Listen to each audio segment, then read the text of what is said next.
pleased to begin this conference, this international conference.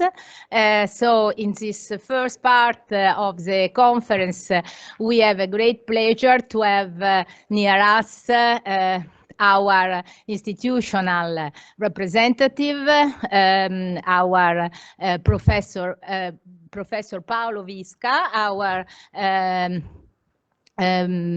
President and Director of our department, the Department of Business Studies, Professor Massimiliano Celli, and all the representatives of the four organizations that have organized this important conference. So please, I give the word to our Professor Paolo Visca, and thanks very much for this presentation. Thank you, Paolo. Thank you, Professor Marchiori. I just written a few lines just to be short. We're already late, so what I want to say is that I want to welcome all of you on behalf of the Rector, Professor Fiorucci. He cannot be here because he's abroad somewhere, I don't know where exactly, but he's abroad. And I wish to welcome all of you to this international conference on culture shapes our future, and the role of culture in the framework of economic, social, environmental, and cultural development. I want to thank all the organizers of this interesting congress, in particular Professor Marchiori and Professor Marcheggiani, from the Department of Business Economics, from this department, and the director of the department, Professor Celli. And I also want to thank the many prestigious institutions that contributed to the organization of this Congress, and all the speakers and for arranging a truly interdisciplinary program. As Vice Rector of and delegate for scientific research of this university, I wish to say that it is an honor for Roma III to host such a significant event, and I totally agree with the title of the Congress, Culture Shapes Our Future. And we are all convinced that we need culture because we need a better future at the economic, social, environmental, and cultural levels. Promoting culture is a must for the university. And I must say that Roma III fully meets with the spirit of the Congress. This year, Roma III University has celebrated its 30th anniversary. And on this special occasion, our motto is, since 30 years in the future, a future of equality, social inclusion, environmental sustainability, and progress in all cultural areas. Roma III is a young university, and we always say young university for young people, not for me really, but for young people. Since its establishment 30 years ago, Roma III has renovated the essence of beauty which pervades the town of Rome through the architecture of its buildings. In doing so, Roma III has deeply changed the landscape of this quarter of the town. This is because in the last 30 years, Roma III has transformed many dismissed industrial settlements, all clustered around here in the southern part of Rome, into places of culture and science. I wish to show you some slides to illustrate the progress of Roma III University 30 years after its establishment. So, as I told you, Roma III is a young university. It was founded in 1992, and now what we have here is a beautiful building, which is the rectorate, but I must say that after 20 years, we have around 33,000 square meters of classrooms, 60,000 square meters of scientific laboratories, 16,000 square meters of libraries, and 25 1,5 square meters of teachers' offices. And most of, I would like also to say that we are in a relatively green area, so we have 200,000 square meters of outdoor space, which can be used by all students, by the community. How did we plan Roma 3? Roma 3 has been planned through the Metro B through the Metro B line. So you can see that all the buildings arose around this metro line, and it is very easy, especially in a quite crowded and trafficked town like Rome, to reach one department to from a relatively distant place through the metro. And what I want to say is that this area of São Paulo has been the initial settlement of Roma 3, and what you have here is the Piramide Cestia, and you have Porta São Paulo here, and if you see our logo, is what you see if you are on the other side of the Porta São Paulo. You see the arch and you see the pyramid. So this has been our logo. We had a long vision when we planned to build Roma 3. The Ostense territory was close to the Tiber, and around 80s, it was an industrial area, and all plants, because it was a bit far away from the center of the town. So in 80s, all industrial plants that had been settled in the area of São Paulo became degraded, and they were basically abandoned. So Roma 3 had mission to give new life to these structures, contributing to the success of a story of urban regeneration. And this is we are very honored for this. We had the opportunity, but we did it. And in doing this, we had clear values in our mind. That was environmental sustainability, cultural development, and social inclusion. I wish to tell you that I show these slides very frequently to all congresses, and I'm not changing the slides for this congress. So this is really true. And I want to give you some examples how we regenerated this quarter of the town. This is the São Paulo glassware on the left slide. Now on the left side, and now we have the Department of Law, which is very beautiful, completely new. Here we have an industry, a factory of cars, Alfa Romeo, and now is the Department of Literature. And on the left we have what we call naval tank. It was a very bad building, all made of concrete, and was really bad to see. And it was built during the fascist era and to test the ship's hydrodynamicity. And now it is changed into this beautiful building, which is the engineering department. But we have also many other examples of this. What I want to say is that Roma 3 is an excellence in education, but also in research. We have 13 departments now, and over 80 first and second cycle degrees, so basically BSc and master degrees, and these are all the departments. But it's also an excellence in Rome in terms of research. We have 4 departments that won a very competitive selection to become departments of excellence in Italy. Now, these are the numbers. We have almost 1,000 academic, 800 employees, administrative, technical, and librarians, almost 35,000 students. This changes during the years, but it is around 30,000, and 600 international partners, 27 PhD programs. And we are devoted to open access publication with a catalog of more than 300 titles in the first 9 years of activity of our university press. And so this is just to give you a very brief, very limited maybe vision of our university. And I want to finish thanking all of you for being here, and of course my best wishes for a successful Congress, and thank you for your attention and patience.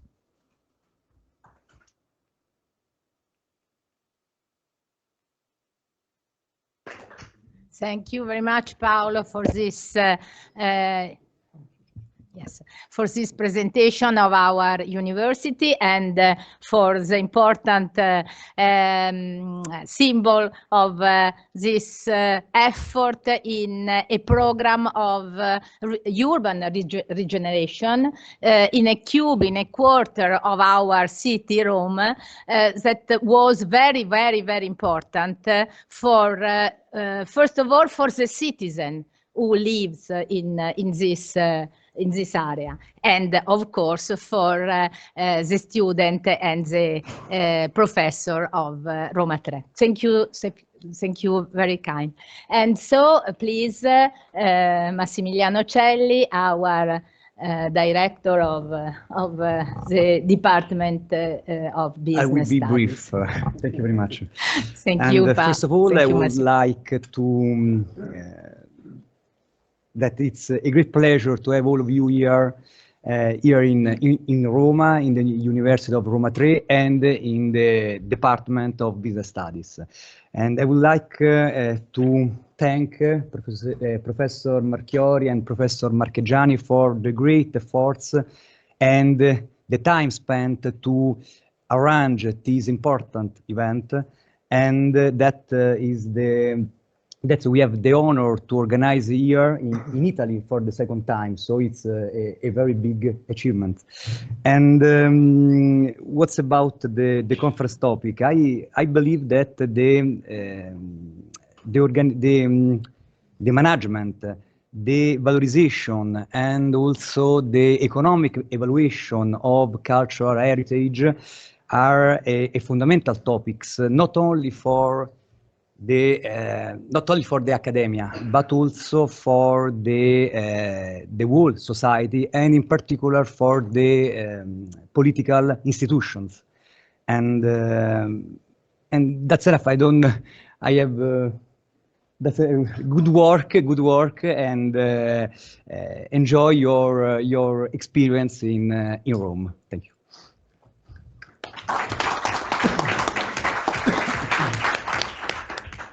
Thanks very much, Massimiliano. And so we can begin with the organizations that have, institutions that have organized this international conference. And first of all, I give the word to Professor Marco Causi. Professor Marco Causi, that is the president of Associazione per l'Economia della Cultura, and he is also a professor of Roma 3 and the vice president of the master program. So many titles and many heads. As president of the Italian Association for Cultural Economics, my best greetings for the participants to this international conference. The Italian Association for Cultural Economics was founded in 1986 with the aims of improving the knowledge of the socio-economic aspects of the cultural sector and contributing to its institutional design and the design of cultural public policies in Italy. The association promotes the quarterly journal Economia della Cultura, that is a space for scientific and applied research of the cultural sector with an interdisciplinary approach. Let me address a special thanks to the members of the Scientific Committee of Economia della Cultura, all distinguished fellows of the discipline at the international level that welcomed our invitation and are today with us in Rome. Beginning, first of all, with our keynote speaker, Professor David Frosby of the Macquarie University of Sydney, and then Françoise Benamou of the Sorbonne Université of Paris, Professor Giovanna Segre, University of Torino, Luis Bonnet, Università de Barcelona, Pierre-Jean Bengosi, École Polytechnique of Paris, Philippe Santerpi, Ministère de la Culture et de la Communication, France government. I do not reveal a secret if I say that the idea of this conference nurtured beside our work around the journal, starting from the director and the vice director of Economia della Cultura, Professor Pietro Antonio Valentino, former professor at La Sapienza University of Rome, and Celestino Spada, former top manager in the Italian culture industry. We observed during the last years a double pattern of transformation from the side of technologies, models of production, models of consumption, business models, issues that are the core of the first morning session. And also transformation from the side of policy approach and tools for evaluation, issues that will be discussed in the 2 afternoon sessions today.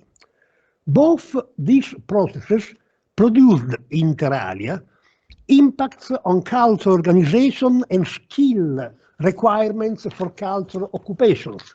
And these issues are discussed during the tomorrow morning session. Our guess is that these transformations call for a renewed interest in cultural economics, and that there is, in consequence, an increasing need of spaces in which confronting ideas and results of scientific and applied research. At a first glance, this guess seems confirmed by the positive response to the call for proposal that launched the conference. In the 4 sessions, we will discuss contributions arriving from a great number of scholars, analysts, policy advisors, professional public servants from many European and non-European countries, and to all of them I extend my thanks. The Italian Association for Cultural Economics alone would be unable to organize this conference. My warmest thanks are for all the co-organizers, the Master in Economics and Management of Cultural Heritage of Roma 3 and its director, Michela Marchiori, the Fondazione Scuola dei Beni e delle attività culturali of the Italian Ministry of Culture and its director, Alessandra Vittorini, the CLES, Center for Research and Studies on the Economy of Labor and Development, an independent research team highly specialized in the cultural sector, and its president, Alessandro Leon, the Department of Business Studies of Roma 3 and its dean, Massimiliano Celli. My hope, or if you consent me to be more assertive, my proposal, is that the 2 days of works that you are beginning should not remain an isolated occasion of exchange, but a point of departure for more strict and permanent relations between our universities, centers of research, institutions. For the building of such kind of networks, the Italian Association for Cultural Economics and the journal Economia della Cultura are ready for providing the resources that are in our availability. I wish to all of you a good work.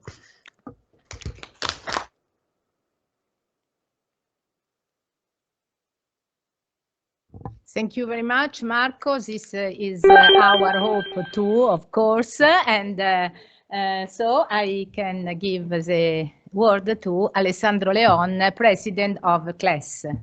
Thank you, Alessandro. Thank you, Michela. Thank you to all of you for coming here today from Europe, Australia, and beyond, maybe. Thank you for your participation. I would like to say a few words about why a company like ours is here today.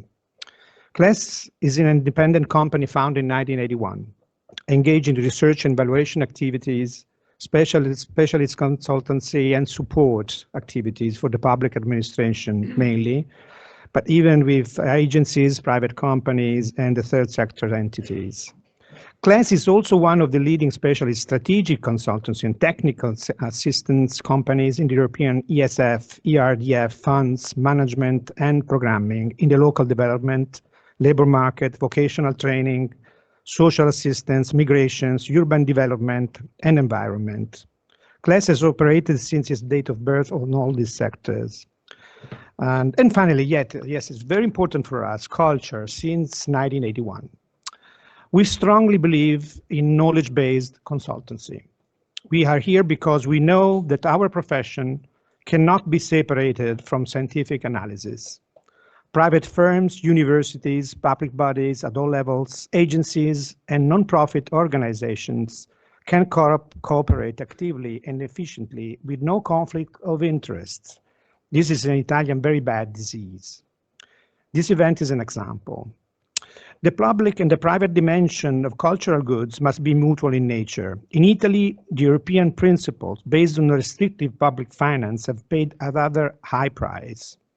No more economic and cultural research streams, poor knowledge at national and local level, preference for everything that could have ensured non-public support, neglecting of cultural goods in distant areas, and so on. It is difficult to make plans in this condition.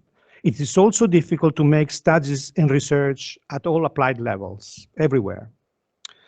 This is why CLES, and I may say AC at the same times, are engaged in disclosure to the general public on economic and cultural issues. It seems to me that we need to fill a social gap, reducing the distances to multiply the awareness in such issues. It is a long way, but we are certain that in waiting that changes are going to happen in our institutions, to the shape that our democracy will take place, independently by the governance political sides, our company, thanks or constraints by our capabilities and resources, woman and man or whatever, this is our responsibility. Thank you for listening. Thank you. Thank you, Alessandro, for your presentation. And so 2 words for also on behalf of the organizer, the Roma 3 organizer, and the master, biennale master program in economics and management of cultural heritage. I am Michela Marchiori, and I am very, very pleased and honored to host this great conference in our department. I like to underline that this conference is the final step of the 2 years master program in economics and management of cultural heritage. And this conference, I think that it is the best way to celebrate the 10th anniversary of our master.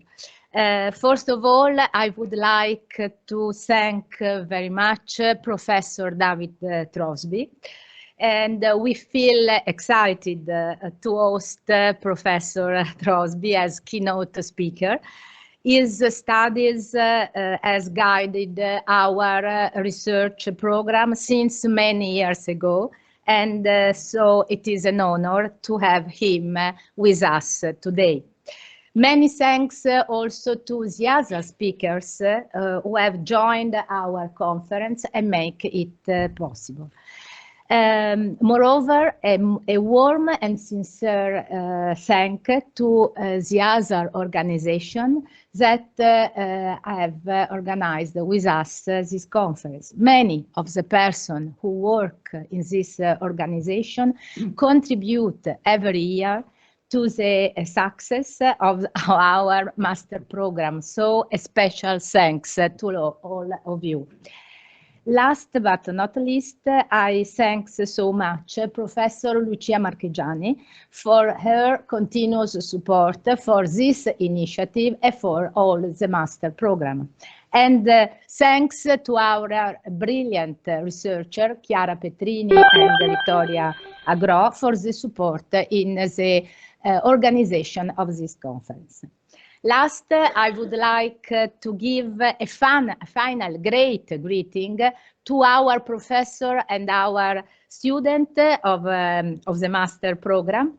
Some of them are here with us in this room, and many are at home and are following on streaming our conference.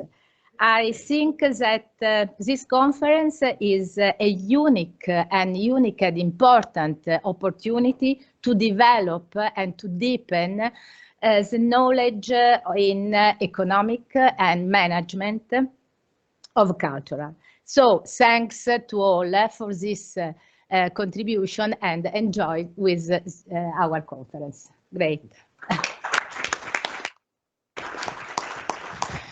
For the last presentation, I give the word to Alessandra Vittorini, that is the president of the director, sorry, of Fondazione Scuola dei Beni e delle attività Culturali, that is the most important institution for high education in cultural heritage in Italy. Thank you, Alessandra, for giving us your presentation.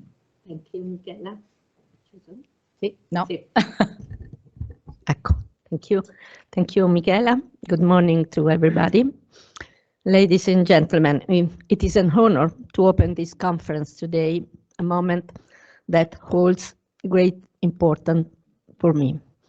I stand before you not only as the director of a Fondazione dedicated to shaping cultural heritage professionals with a holistic approach, but also as an architect who has always been intrigued and fascinated by the economics of culture.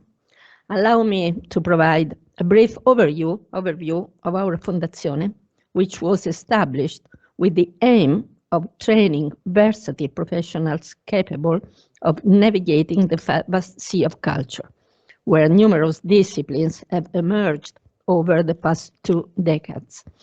Our sector, that of cultural heritage, has evolved into a complex network comprising a multitude of different actors, many policy sectors, and a variety of fields, including art history, architecture, as well as legal, social, and economics disciplines. Now more than ever, there is a need for individuals with a comprehensive vision, individuals who can move with agility among the numerous perspectives through which this world is observed. This is our commitment, to work with training and research programs that do not aim to transfer specialistic knowledge on a single topic, but rather seek to bring together different viewpoints within a peer-to-peer exchange framework. We often refer to this as management. What is management if not the ability to handle, decide, and activate complex processes where soft skills and transversal competences are a fundamental asset? This is also what I envision when discussing the economics of culture, an arena where specific techniques and knowledge are crucial, yet a systemic approach enables us to observe phenomena from many different perspectives. Speaking of economics, there is also the matter of development. We are particularly passionate about the idea that culture can lay the foundation for civic growth, encompassing new employment opportunities, entrepreneurship, and economic wealth within a sustainability framework. This involves addressing major issues of the new millennium, such as the digital revolution. Tomorrow morning, we will delve into how cultural heritage can navigate and evolve in the digital era. Specifically, we will discuss how to facilitate this transition with appropriate competences, innovative skills, and new perspectives. I extend an invitation to each of you to participate in this high-level moment of reflection, one that promises to be extremely stimulating. My sincere thanks to all of you for your presence and to our supporting partner. Università Roma 3, Professor Michela Marchiori, CLES, Professor Alessandro Leon, Associazione Economia della Cultura, Professor Marco Causi, and finally, to our distinguished guest, Professor David Crosby. Thank you.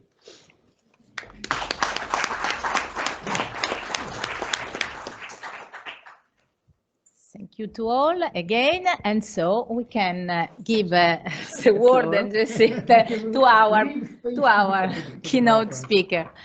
Thank you. Please, Professor David Crosby, if you wanted to come with us. Thank you.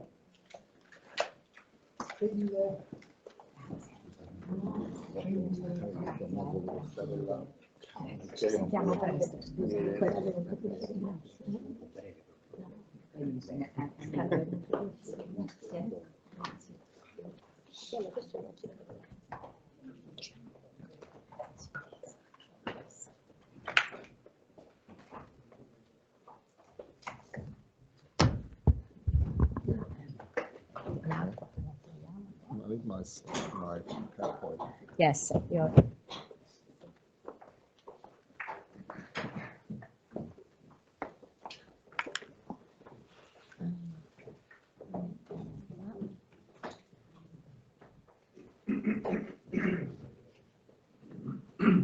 Federico?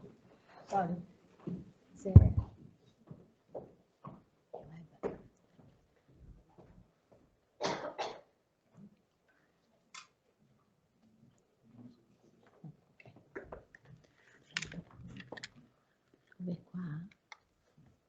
Questi qua sono per risolvere, quindi senza che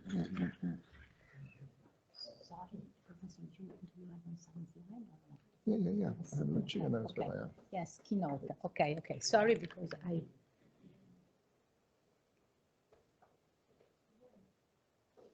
Yeah, that's it. If you want, you can use the remote control. Yeah, sure. Yes.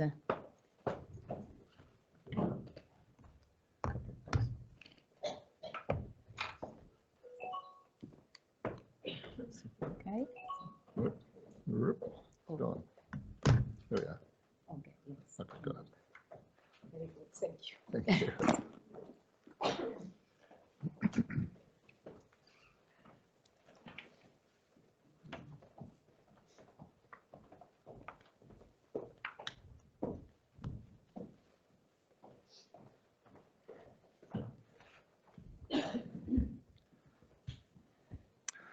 Okay, I think this is working. So, I'd like to begin by thanking the organizers very much for the invitation to come to this conference. I almost didn't come because I picked up a rather nasty virus when I was in Italy, here in Italy, an Italian virus, when I was in Torino in October, and it took a long time to get over it, and I'm still somewhat in recovery mode. My doctor has told me I have to wear a mask all the time, which will make me very unusual. I don't see many people wearing masks when we're all advised that we should be doing that, but I will do that, so you won't see my ugly face very much, which is probably just as well. That's all I need to say in relation to myself, apart from the fact that it's been a long journey to come here, but it's really an honor for me to be here, and particularly to celebrate the organizers of the conference, and I would say particularly Economia della Cultura and the Association. I've been involved in one way or another with both of those things over many years. I've contributed to the journal. The journal has emerged as, of course, as the major publication for the economics of art and culture in Italy, and has made some really very significant contributions to the field, not just here in Italy, but internationally as well. And it reflects the growth in the interest, the academic interest, and the teaching interest in the economics of art and culture in Italy over all of those years. And now there are major centers here in Italy which are dealing with this, with these topics across a wide range. Here in Roma, in Venezia, in Torino, in Milano, in Bologna, in Catania. These are all centers in Italy where there are clusters of cultural economists who are working in different areas of this field and making a contribution not just in Italy but also internationally. My task this morning is to provide a sort of overview for the topic of the conference, the role of culture in sustainable development. And I'm going to do that by taking a sort of chronological approach to this question as to how we got to where we are today, and particularly where we go, or where we should go from here. And so I'll talk about past, present, and future, but mostly about the present and future, because the past is the history, and most people know more or less. It's important to understand history, of course, because that's where we came from, but nevertheless, that's what's happening now, which is of real interest. So the prehistory is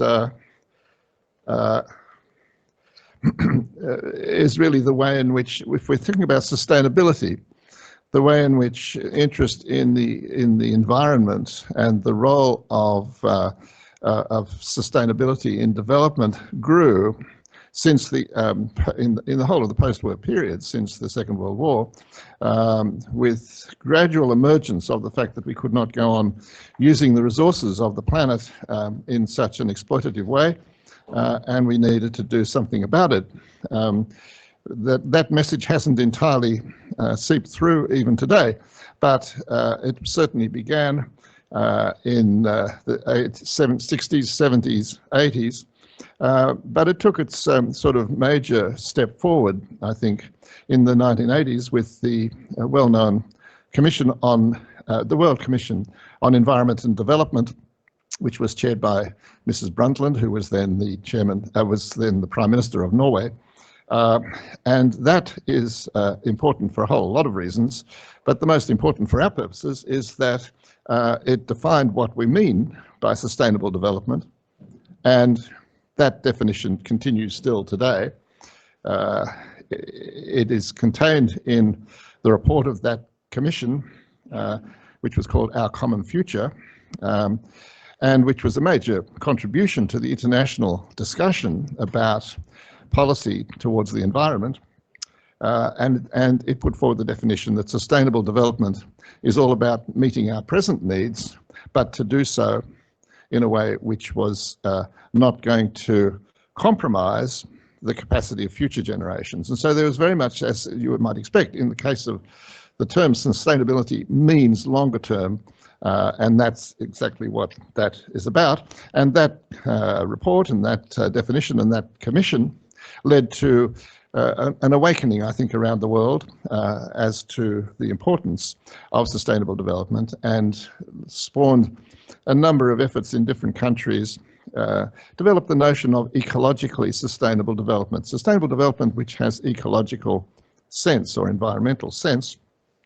And after the World Commission on Environment and Development, there was the thought that we should be doing the same for culture. And that led in due course to a parallel, a few years later, to a parallel commission, which was called, run by UNESCO, called the World Commission on Culture and Development in the early 1990s, chaired by Javier Pérez de Cuellar. And it focused on a number of issues, but in amongst them was culture and sustainability.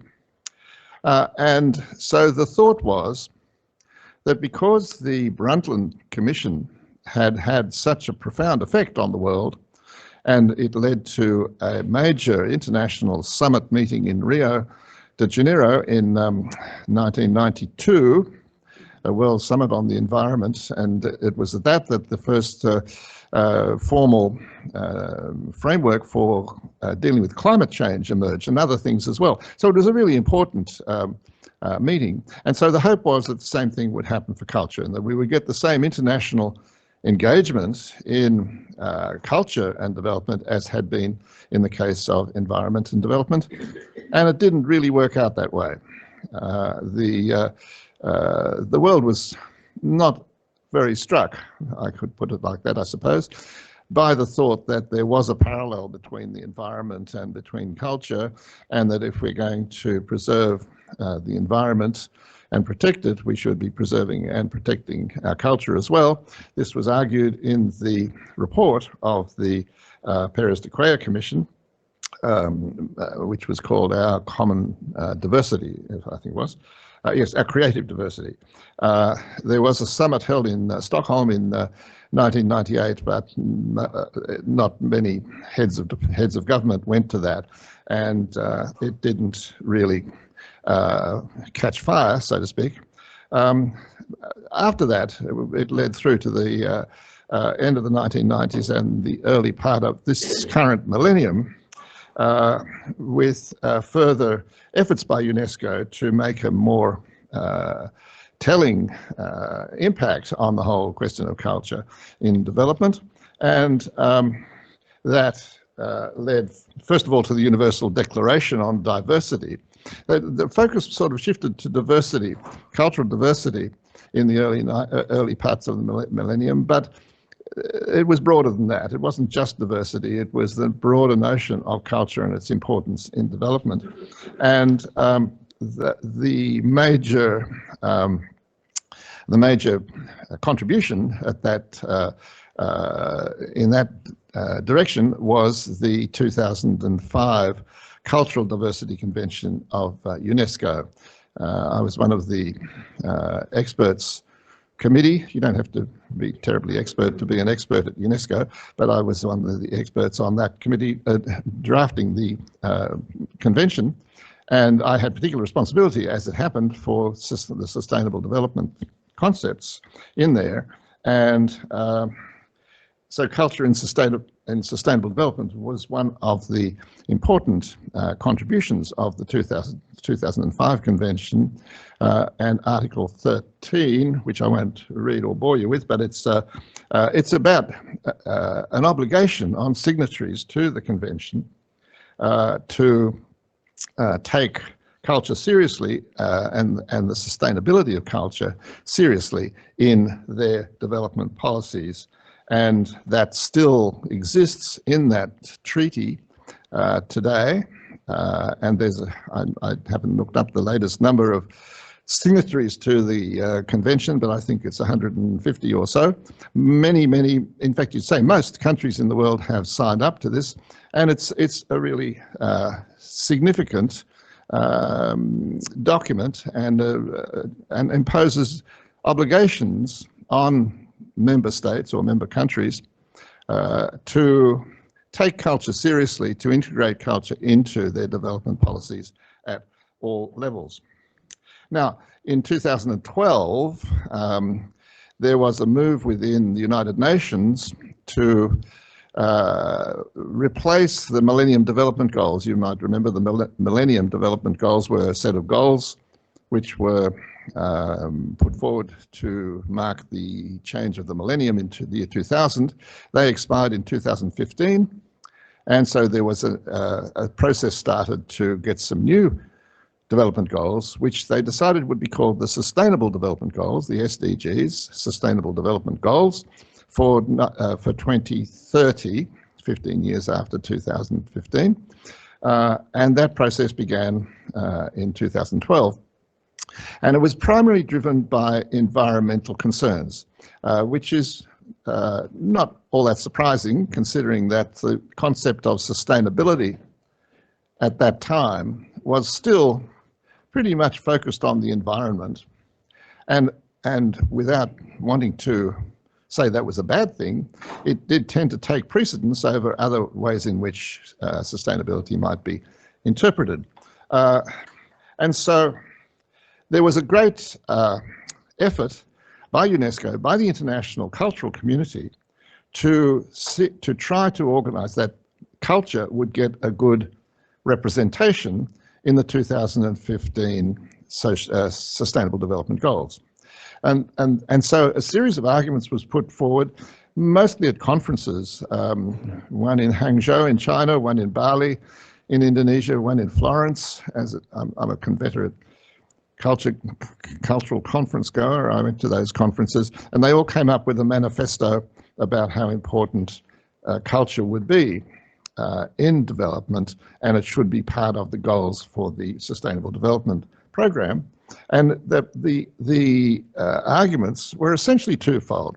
The first was culture is the context within which development happens, And the second was culture can be seen as a driver of development via the cultural industries. In other words, countries which can encourage their cultural industries will be able to achieve development and progress in economics, in employment, in economic output, in trade, and so on.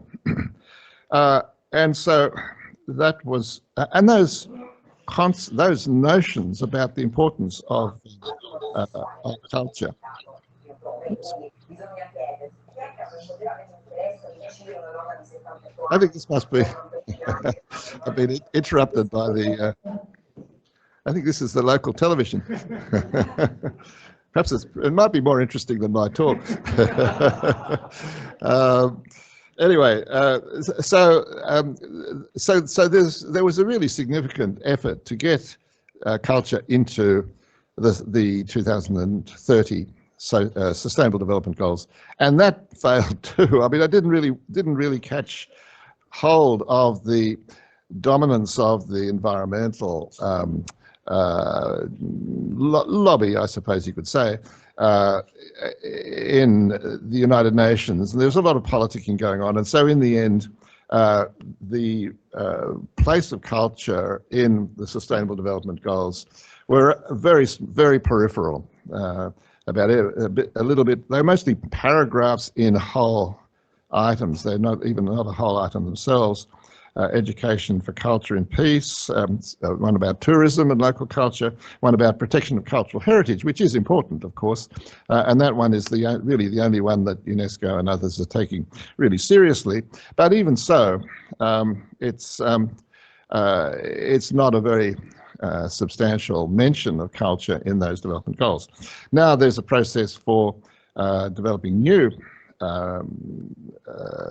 development goals to replace these ones, which will expire in the year 2030. It seems a long way off, but there will be another effort this time, I think, to get culture back into the Sustainable Development Goals. I don't know whether that's going to be successful or not. And in some ways, I have argued that in some ways, a set of goals, although they're very important, and the Sustainable Development Goals cover some really important things like levels of education in the developing world, levels of nutrition, health, and so on. I mean, many like that, which is all very, very important. But there's also a question about whether culture can be in there as well. But they're only aspirations. Goals are only sort of goals. They're aspirations that we would like to be able to achieve, or targets. And if we don't achieve them, well, that's that. Whereas one might say that the Cultural Diversity Convention has obligations on governments to pay attention to culture in sustainable development. And so in some ways, one could say that the convention is a more powerful promoter of the importance of culture in development than the Sustainable Development Goals. So perhaps it doesn't really matter too much. It matters symbolically, but it may not matter too much in practical terms for the sustainable development, the new lot of Sustainable Development Goals to have some reference to culture. Okay, so let me move on to the present, and I'd like to make 3 points. First of all, about the cultural industries. I don't want to spend time talking about the creative economy or the cultural economy, which has taken a lot of, not taken over, but has certainly achieved a lot more prominence in the last 10 years or so in government policy making, to the point where sometimes the cultural industries are seen as being important only for their economic contribution and not because they have anything much to do with culture. And I often make the point, cultural policy is about culture. It's not about economics, it's about culture. And so we need to keep that balance understood. The cultural industries are the ones, that list that I have there just to sort of remind you of what the creative economy encompasses. Some of those industries are clearly cultural, some are not. They're all creative, There again.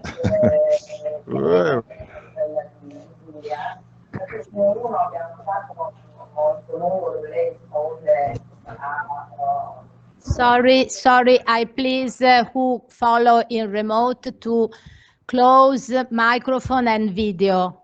Thank you for the collaboration. Sorry. Sorry, Professor. Never mind. So that's my first point, is that in a development context, the cultural industries are important, and we can see this in developing countries. I did a review of some of the responses of developing countries for UNESCO, or it must be nearly 10 years ago, I guess, to the sustainability provisions in the 2005 convention, and some countries were doing really quite well in their specific context. You know, it might be the fabric industry, it might be the music industry, it could be any of the cultural industries, but that these were really being promoted. Okay, the second point I want to make is about, and it brings me now at last to the question of sustainability. I think we're clear enough that culture and sustainability may have sort of four dimensions, if you like. Culture can contribute to economic progress through the creative industries. It can contribute to social cohesion, and we could call that social sustainability. Ecological sustainability is there too, of course. The arts and culture as means for promoting the notion of of environmental issues. And then finally, cultural sustainability itself, the creative arts and heritage as a source of cultural management for nourishment for community well-being. And so there has been talk about the three pillars of sustainability: economics, society, or economic, social, and ecological. And the three pillars of sustainability have been part of the literature, like the triple bottom line in the corporate accounts. And now there is very much a sense that culture has to be the fourth pillar. And so that's what that list represents. And the third point I want to make in talking about the present and then moving on to the future is to introduce the notion of culturally sustainable development. In other words, the way in which we can bring together some of the ideas that we have about sustainability of the environment with sustainability about culture.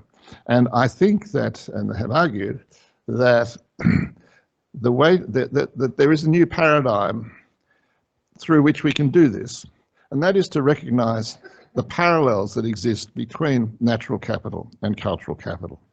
And now cultural capital is something which I haven't talked about very much, but it is something which is also very much in the news and in the agenda now.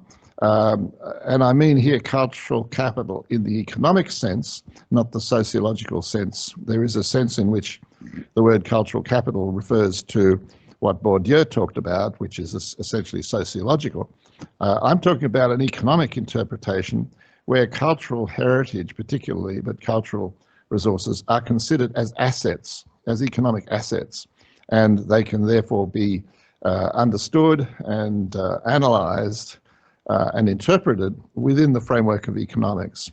And that's important because economics is, well, some people think economics rules the world, and in some ways I guess it does, but certainly if we're going to talk to finance ministers and so on, if we can talk to them in their own language, namely economics, then they'll start to take interest in heritage if we say it's an asset. Not that it's important because it represents our past or something like that.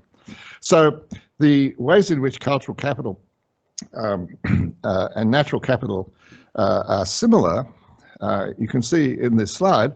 Natural capital is renewable and non-renewable resources, natural ecosystems and biodiversity. Cultural capital is the tangible and intangible cultural assets, particularly cultural heritage, cultural ecosystems and cultural diversity. And these have both of them have been inherited from the past, one created by nature, one created by humans, and they impose a duty of care on the present society to manage for the future. And that helps us, I think, since we know pretty well now about environmental management. We're not doing it very well, but we do know about how to manage natural resources, natural capital, and we need to understand that we can manage cultural resources and cultural capital in the same sort of way. And so that has led to this concept of culturally sustainable development, which is equivalent to ecologically or environmentally sustainable development. These two things are really mirrors of each other in a way, one dealing with natural resources, one dealing with cultural resources. And so the concept of culturally sustainable development, I won't go into that now because we don't have time, but it's derived from parallels between cultural and natural capital, and it is part of the sustainability paradigm.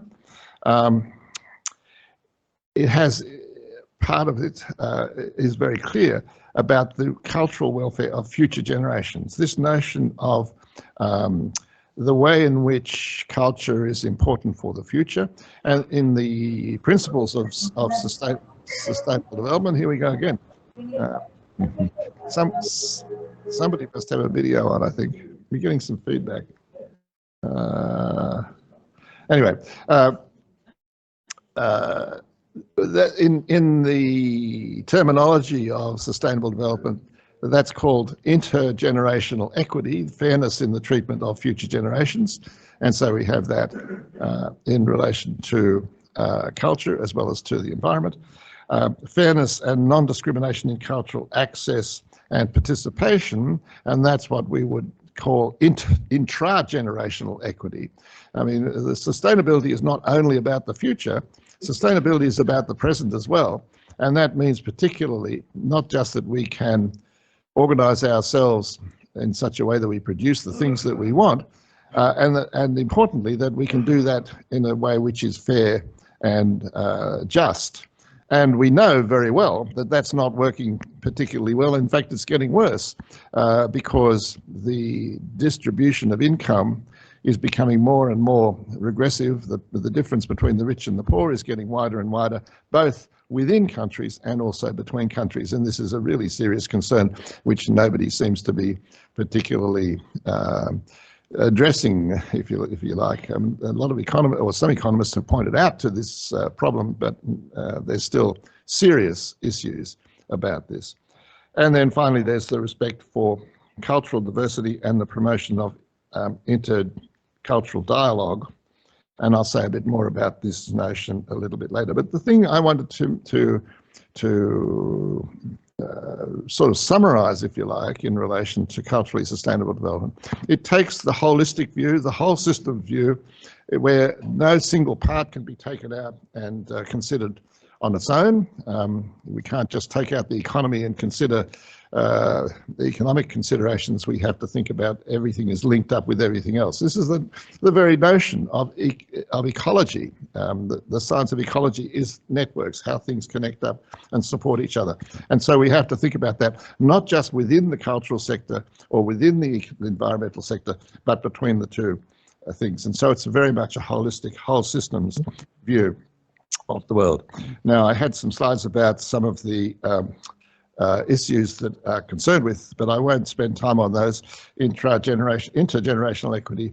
There's been a debate in economics about whether this is a question of efficiency or morals or ethics. I would say straight away it's essentially an ethical issue. We can't escape the fact that there is an ethical or a moral responsibility to future generations, and no matter how much you try to conjure it as an economic issue, you can't really do much about it. About that, you need to think about it in moral terms. And then intra-generational equity. These slides, I think, would be available to people if you like, and I've written about these anyway.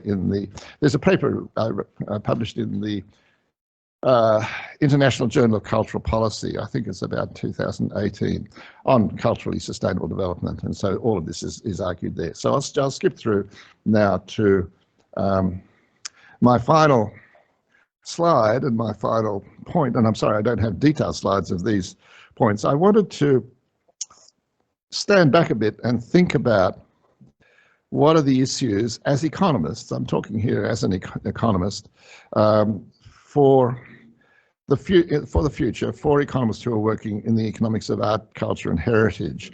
What are some of the issues which are really important?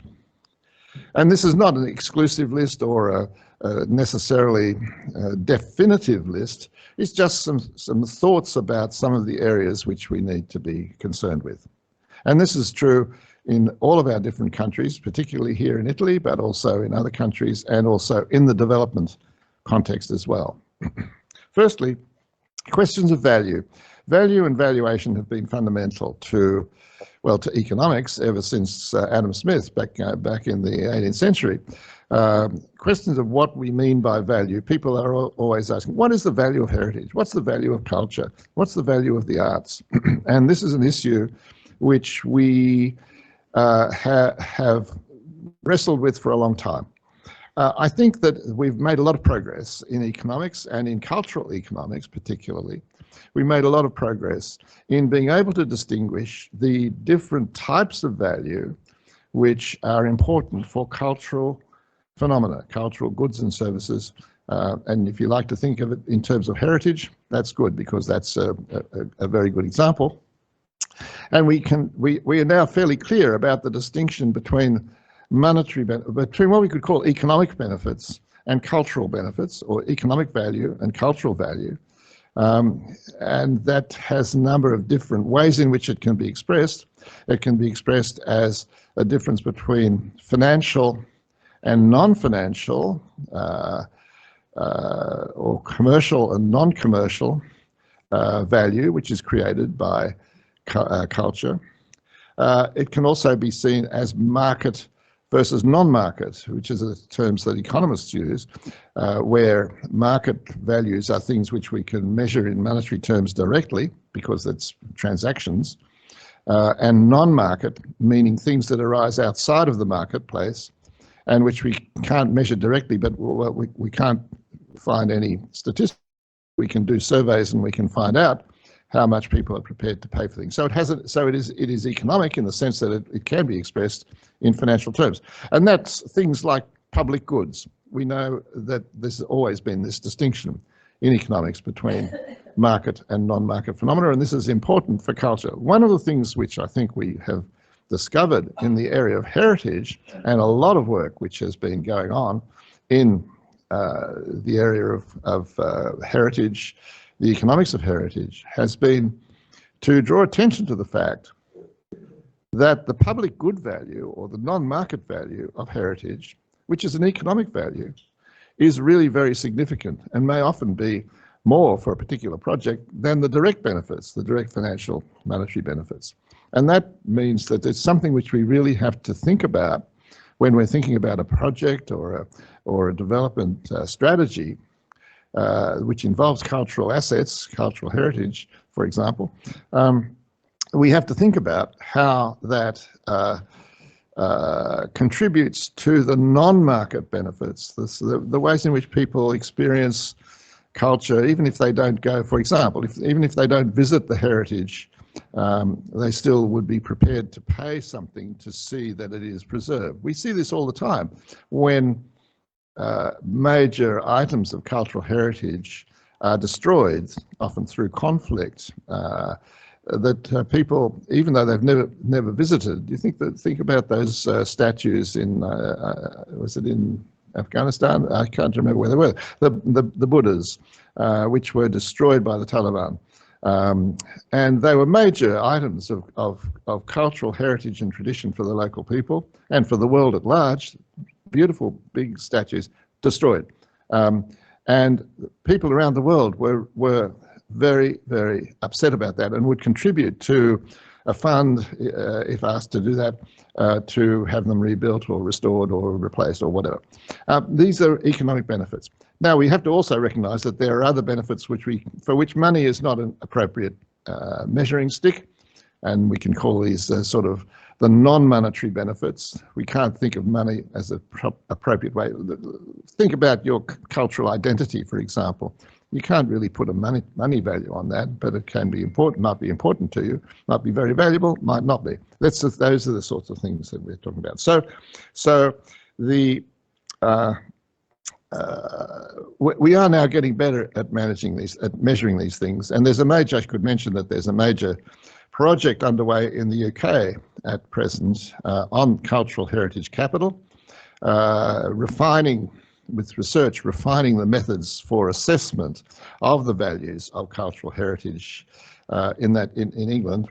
And that's leading the way, I think, in many ways, because it's linked directly into the policy issues, and we'll have a lot of policy feedback.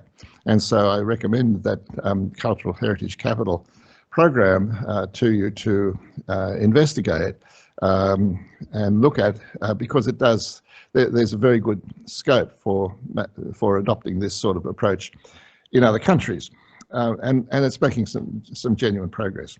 Secondly, my second point there is beyond neoclassical economics. Those of us who are economists, including myself, have been brought up in a fairly strict tradition of what economics is all about. And I regret to say we still teach it to our students. And so the notion that the world can be organized as a series of markets and transactions, and that happiness will be maximized by the capitalist system working very well, which it doesn't. So there's a lot that we have. If we're going to work in this area, and if we're economists, we have to really think more broadly. We have to think about other forms of other ways in which we can step outside the marketplace and think about value and think about transactions and think about all sorts of things beyond just the simple ways in which economists think and measure value. I mean, it's, for example, let me give you an example, the way in which economists and hence governments all around the world still use GDP, gross domestic product, as an indicator of economic growth. Economic growth is seen to be something which is an objective of governments. We have to have economic growth. How do we measure it? We measure increases in the output of goods and services per capita produced in the economy. And that is like a sort of holy grail. Yet there is a lot of work going on now to try to think much more broadly about what it is that creates human well-being. And so social well-being budgets and so on are starting to emerge, but it's very slow. And economists are absolutely committed and continue to be committed to the idea that GDP growth is what's really important. So we need to try and think more broadly, think outside the box. Thirdly, cultural policy and the public interest. As I mentioned before, the economic content of cultural policy needs to be kept in check, as it were. It's been a very important consideration. And there's no doubt that the recognition by governments that there is a very strong economic content of the cultural industries and cultural policy has been really quite important. And many countries are now getting their whole concept of what constitutes cultural policy a bit more clearly understood. Particularly that it's not just culture, it extends across a number of different departments and therefore a number of different ministries, education, health, regional development, tourism, and so on and so on and so on. There's a lot of different ministries and a lot of different parts of the government administration which have some content of culture and therefore can be brought together under the notion of cultural policy. But there have been, sort of resistance perhaps to what can be called the economization of cultural policy, making it too strongly associated with economics. And that's something which I think we have to guard against, as I said before. The fourth point is about regional and local focus in development strategies. Now that's particularly important because, as we know, that development really is where it really matters is in people's lives, and that's at the local level. That's in their village level or in their community level. And that's been, I must say, here in Italy, the focus on regional and local cultural development has been particularly strong. The notion, for example, of cultural districts and the use of regional relationships in the way in which development happens has been really quite important in this country, and also in some of the work that Italian economists have been doing in developing countries. So I think it's very important that we do remember that for all our discussions about the macro problems, which of course are important, the global problems, the big world out there, at the local level, at the regional level, that's where people's lives happen, and that is an absolutely essential focus for much of the research that we do about cultural development and economic and social development. Finally, I just point to an even broader issue, I suppose, and that's the notion about, or the question about, intercultural dialogue. This is something which relates to the ways in which culture is understood. It has often worried me that, because I've done a lot of work with UNESCO going right back to the 1980s and 1990s, and it often worries me that UNESCO celebrates culture quite rightly and appropriately, but there's a dark side to culture, and that isn't mentioned. And that is that a lot of the conflict, if you look at the conflicts which are happening right now as we speak around the world, they have a cultural origin. They have an origin in cultural beliefs, and they have particularly also, and I'm not singling out any country or group in this respect, it has a difficulty of understanding across cultures, a difficulty about tolerance, about acceptance, and so on. And these are platitudes in a way, but I think now, perhaps more than ever, we need the notion of discussion, dialogue, rather than war, rather than shooting people. It sounds like a sort of rather trite thing to say, but it's true. And economists have a role to play in this. There's an organization in the United States called Economists for Peace and Security, EPS. It's been going for, it used to be called the Economists Committed to Arms Reduction or something like that. But it's been going for about 30 or 40 years. It's been going for a long time. And some of the most eminent economists are fellows of that association, Nobel Prize winner in economics, and it is devoted to the ways in which economists and economics can work to point out the costs of war, the cost of the arms industry, the social, physical, and emotional toll that conflict creates, and the ways in which economics can contribute to trying to move towards a more peaceful world. And that's why EPS, Economists for Peace and Security, is so important. There are units of that. It's an international, although it's based in the United States, it's an international group. There are chapters, as they call them, in different countries. For quite some time I was president of the Australian chapter, but there's one in Italy, there's one in a number of countries, a big one in France, and so on. So, yeah, they come again. Maybe they're telling me. I just heard what they said. They said, this is really boring. It's about time you stopped. So I'll take the hint and I will stop. But I do think that it is important for us to have that notion of intercultural dialogue fairly high on our agendas, and to think all the time about the ways in which our development strategies can be based on consultation. And so we don't think we know better. We have to think in terms of the ways in which people have to work together and communicate. Okay, that's all I'll say. Thank you very much for listening, and thank you again.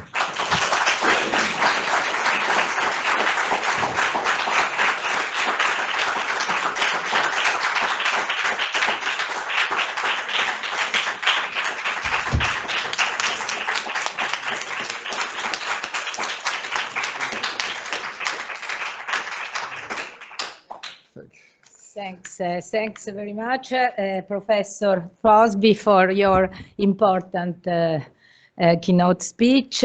I would like to give you three main thanks. First of all, thanks for summarizing and theorizing how sustainability is becoming an important topic for researchers on cultural disciplines, for economists, but not only economists. Secondly, thanks to give us indication for new future research direction on this topic. In particular, I refer to this important, very important slide. And last, thanks for highlighting once again what, as you made many times in many of your previous contribution, that is how culture already contains within it all the dimension of the sustainability. So from now from now and for the future our research, we can speak about culturally sustainable development. Thank you very much. Thank you very much.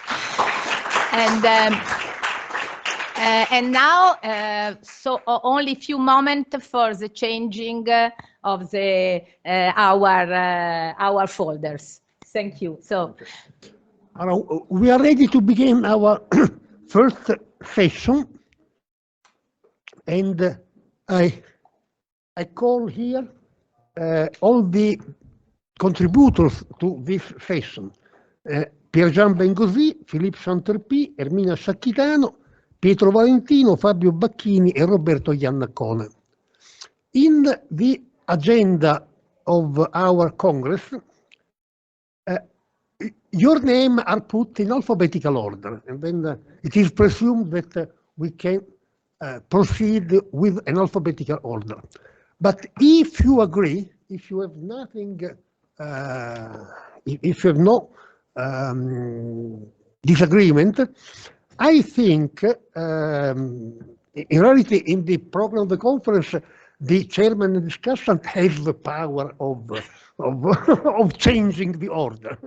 But I am democratic. If you agree, I think that it would be better to ask to Pietro Valentino, Fabio, and Roberto to begin for one main reason, because their contribution is somewhat linked to the paper, to the discussion, to the keynote speech of David Crosby. And then we will proceed with Piergian, Philippe, and that will show us contribution about technologies, culture, industries, and also artificial intelligence. And we will end with Madame Ermina Sacchitano, that will place us in the international and also the multilateral space where all these discussions are impacting, and Erminia will discuss with us how these things are impacting in the multilateral space. Then, if there is no agreement, I think that Pietro Valentino, Fabio Bacchini, and Roberto Iannacone can begin with the first presentation. 15 minutes, and then 10 minutes of discussion.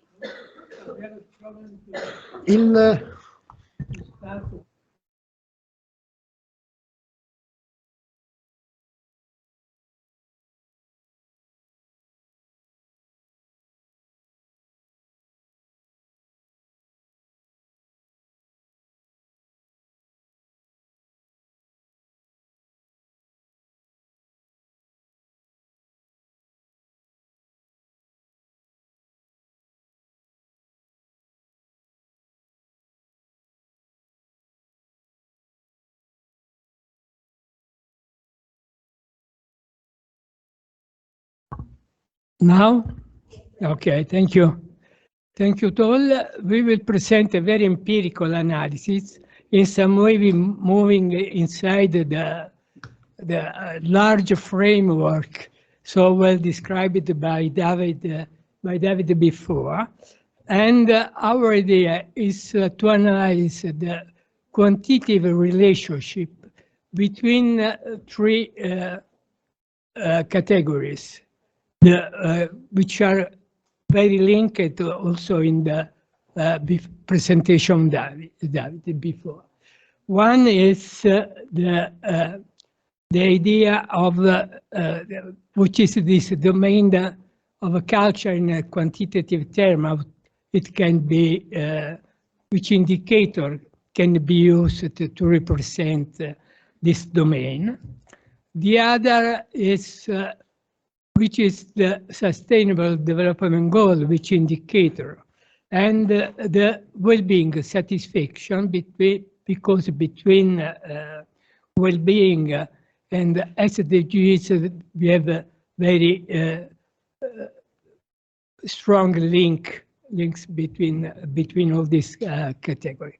Then we try to analyze from a quantitative point of view, which are the relationship between the indicator represented these three large set. The analysis from is we will analyze the data referred to 20 European countries, the Euro countries, and we will use different methodological approach. I will give the floor later to Fabio to present the technicalities used, the main result reached.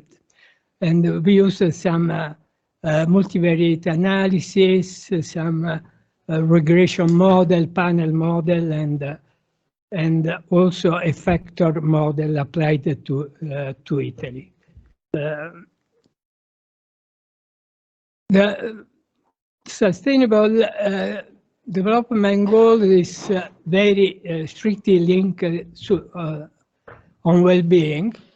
In the presentation of David, the relationship between culture, well-being, and SDGs was already well defined, but it's in the international analysis, for instance, in the OECD analysis of well-being, the culture as indicator is not presented in the analysis. Then the first we tried to use to apply to the culture indicator, also analyze the relationship with the well-being, using the Eurostat sources, that is USILC.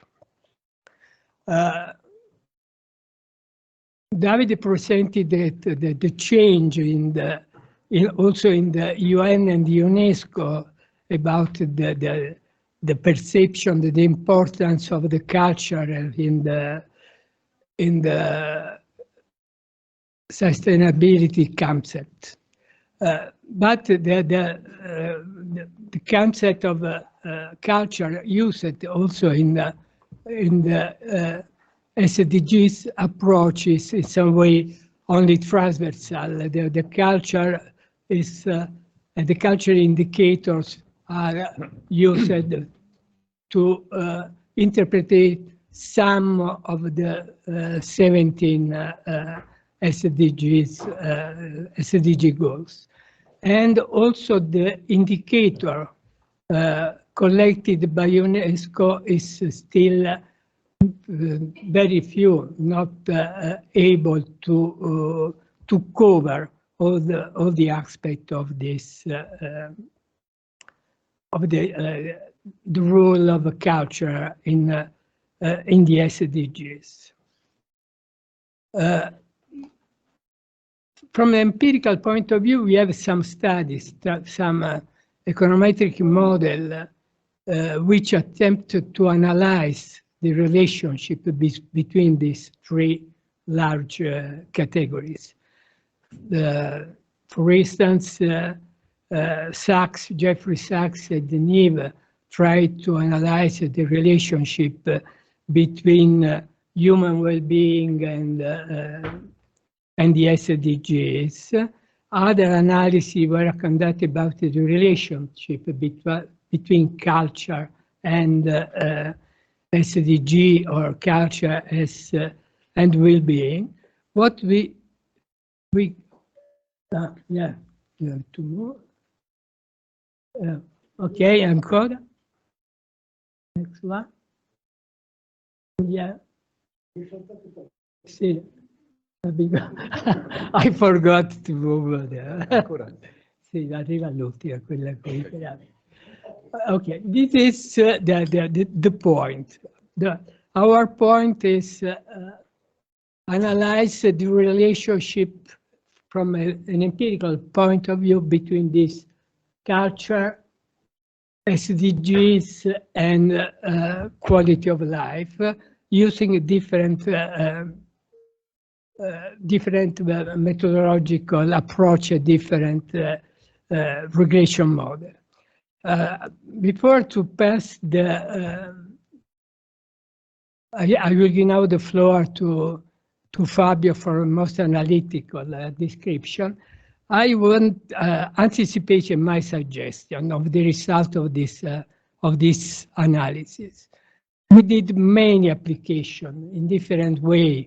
In the RUOLO project, we studied the relationship between heritage and well-being. In another publication, we studied the relationship between culture, SDGs, and so on. Today, we have another application with different countries, different indicators, and so on. My impression that at the end, the relationship of culture indicator and the indicator of the other sets are not so strong how we expect. For different reasons. Some are in some way objective reason. We have the problem of the quality and dimension of the indicator. We have the problem of the culture is a qualitative aspect that it is quite difficult to transform in the quantitative indicator. But I think that we have to analyze and that there is also a social aspect that still now the cultural consumption, the cultural participation is limited to a very peculiar, strictly group of the society. And then in some way, this quantitative analysis, the result of this quantitative analysis depends, I think, also on this specific context where the culture and the cultural consumption posed. Now I will give the floor to Fabio to continue. So thank you to all. Good morning. Thanks, Pietro. Oh, okay. I just would like to add two things before starting to moving on the data and the models that we'll try to test it for this application here. Basically, I would like to remember that in Italy, the experience of well-being is quite strong in the contamination between cultural and creative industries as well as on heritage, because they are both parts of our annual report. Our means ISTAT in this case, but I mean it could be our annual report on well-being. So basically, we'll try to consider this important issue inside the well-being dimension. Basically, the other note is that, remember, now we'll try to data and models, but we have to take in mind that the data and models doesn't fit every time with the expectation of our models or our concept. So this is one way in which you can try to see at the data, and we'll try to present this data starting from a common framework. So it means that we'll try to use all the data available at the Eurostat website on the different domains. So first domain is the domain, as Pietro said before, the domain on life satisfaction. This is just to mention that starting from 2021, in the traditional survey on EUSILC, called on EUSILC in Eurostat, we have now an annual picture for life satisfaction for all European countries. So it means that we can use at least 4 years up to now, that is 2014, 18, 21, 22, in a way to explore the relationship between life satisfaction and other SDGs indicators and cultural and creative indicators. This graph here is just to see that if you try to investigate different dimensions of life satisfaction, that is satisfaction with relationship, jobs and others, basically life satisfaction is correlated with all these dimensions that we'll try to follow. These are the data on 2018, on which you can try to see on the right, the graphs on the right, that Croatia has the lowest value for life satisfaction, meanwhile Finland and Ireland has the highest values for life satisfaction.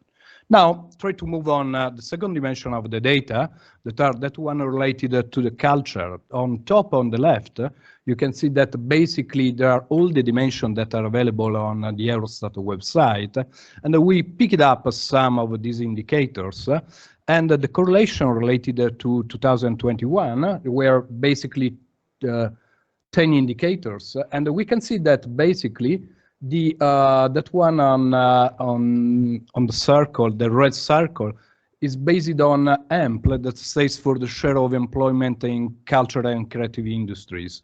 And then you can see that it is quite important and is related also to other common indicators in culture. I don't go through the details, but basically the idea is that there are at least three variables that could be important: the share of employment in culture, the first row, that is the consumption by households in culture, and the latest one, that is the public expenditure on culture. So try to have in mind only the 3 variables. Now the graph will be much more complicated, so I don't want to go to, but this is the idea that we'll try to pick it up from.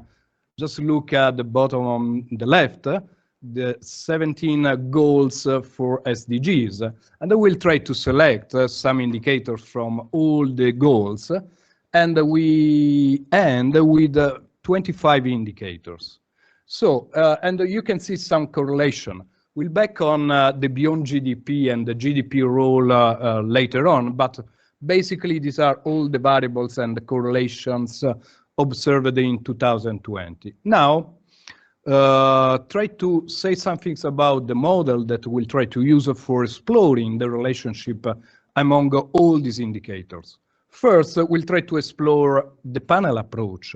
So we have 4 years for life satisfaction, and we'll try to make a panel estimation of life satisfaction for all the 20 European countries belonging to the euro area, with all the indicators on SDGs and culture, and we make a sort of a selection approach. So we'll try to test the best indicator at the first, the second one, and so on. And we end up, this is the formula, but I mean, we can skip. So basically, this is the first result from the panel. The idea is that we have a negative correlation between the need that is not employed in education, young people that is not involved in this in a positive relation with training and employment market. But then we have a positive relationship with an indicator on the health and a two positive with consumption, households consumption on culture, and the other one on culture employment. So basically, you can say that at least by using this panel model, we have an interplay among SDGs indicators, I mean a selection of them, and the cultural indicators. So this is a positive result, I should say. Then the next, I mean, I skip also this formula, but the idea is that we will try to have all the variable, try to move on all indicators to Italy. So at the end we have for Italy some things like 30 indicators, some part are related to SDGs and the other to culture, and we try to identify what are the common components that are that drive this kind of time series. So the idea here is that we try to use a time span that is 12 years, and we try to consider a real-time series approach that is called the dynamic factor model, but doesn't care. The idea at the end is that we can try to see what are the most important drivers for looking at Italy for all these indicators. And I'm afraid, but again, real GDP is an important one. But I mean, it's the story, it's nothing more than that. And but we have two other important, such as long-term unemployment, final consumption expenditure on culture. Again, looking at this different approach, so different model, different subset of countries, because this one is only to Italy, we can say that there is again an interplay between SDGs and culture. So this is an important result. I skip this part here, but it is just another way in which you can try to see the correlation among the estimated factors and all the indicators that are in the sample. Now, just the end, summing up the result. So both the panel approach as well as the factor model says that we have an interplay among the European countries as well as in Italy between the SDGs indicators and the culture indicators. So this is a positive issue, and as Pietro said before, this is one of the results that also we note in the RUOLO project together with the Andreas and Roberto. So this is an important issue, an empirical issue, but it could be important for further research, even because we'll try to explore the time series dimension. This is an important factor. Next steps. Basically, I think that we can try to extend the life satisfaction by using some proxies for the life satisfaction available for the European countries. I can mention the Gallup indicators.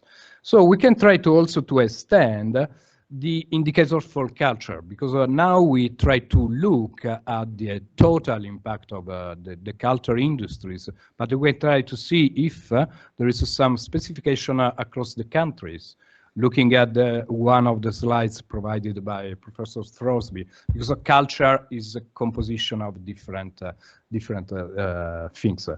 And we'll try also to make a comparison among this time series approach with the more traditional, at least in the SDGs framework, the more traditional composite indicators to see in which way we can try to assess. Finally, remember that, I just conclude, remember that there is a gap among the data and the theory, and I think that we need to work for more indicators related to culture and the SDGs dimension. Because, for example, if we would like to investigate some things like culture diversity, we haven't any sort of indicators to move on. And I should say, and this is the last, that at the end, basically the empirical approach, such as the one that we have proposed, is not the only one that we can try to have in mind when we try to look at this important phenomena, but basically I think that we can try to use it together with some holistic approach, as the professor mentioned before. Thank you so much.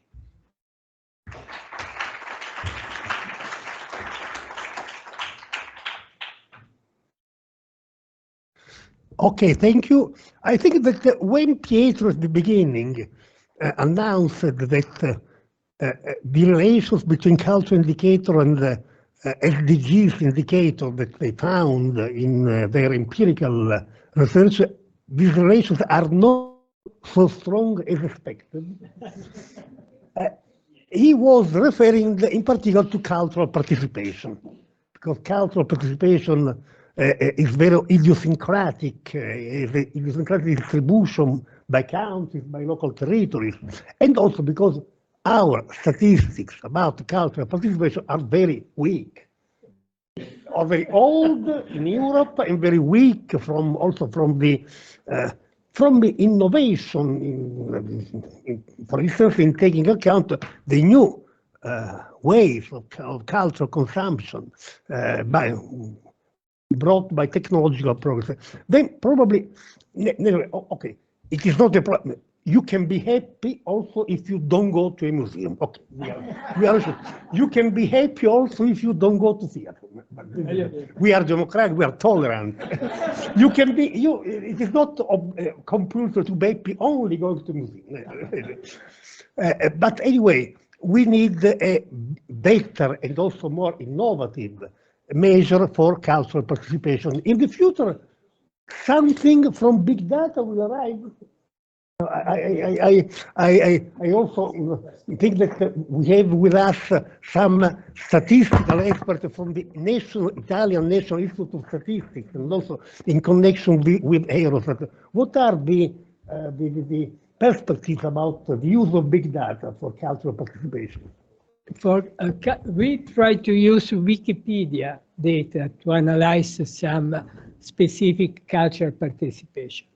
And Roberto is our expert in the application of this big data. We also used the TripAdvisor to define the endowment of a cultural heritage. We have two problems, but they can correct me. The first one, it's this a big amount of information, and it's very difficult to synthesize all this kind of information.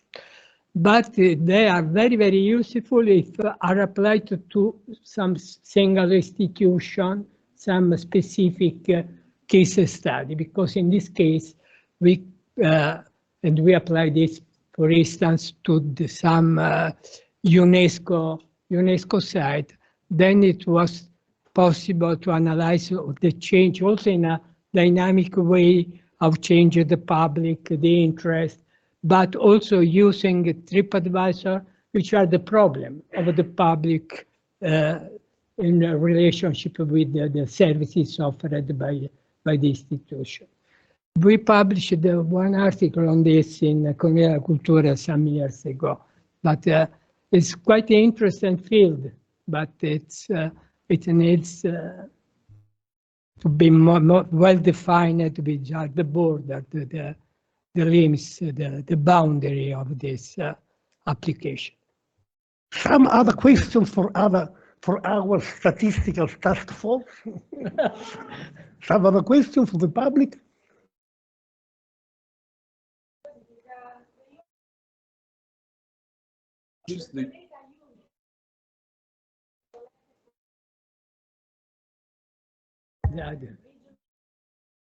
No, they are the total for Italy, because of what we try to explore is basically the relationship among all the different indicators for Italy as a total.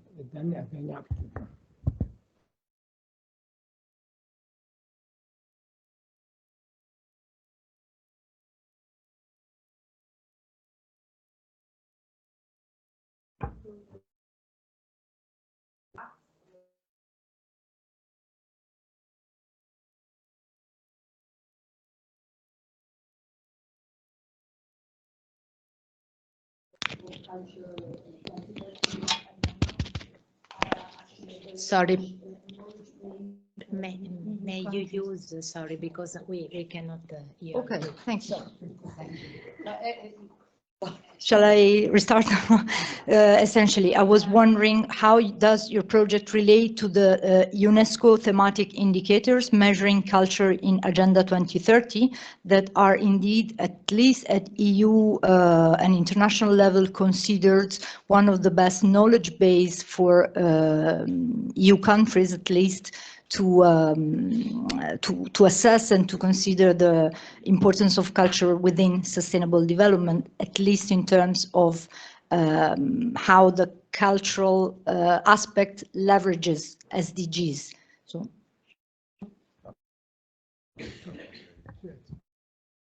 No, I mean, basically, as I can try to say at the end, we need to try to make a work on which we can try to organize, to make a sort of a map among the different indicators that are related to SDGs and the culture. So this is one way in which we can try also to see all the contribution coming from the UNESCO 2030. So we haven't a complete map, but we are working on that. So this is basically, at the end, there are two things that are important. Have a comprehensive map in a way that you can see all the relationship among the indicators. And the second point will be to look at the timeliness of the data, because basically you have some indicators that are basically updated today at 2020. So that will be an important issue. If we have in mind that every year we would like to make an assessment on the progress on culture.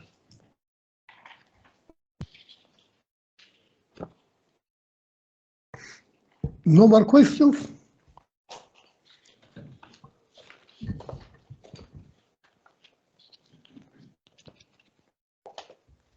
Ah, no. Altre ci sono? Ah, laggiù. Ok. Scusate, pensavo fosse finita.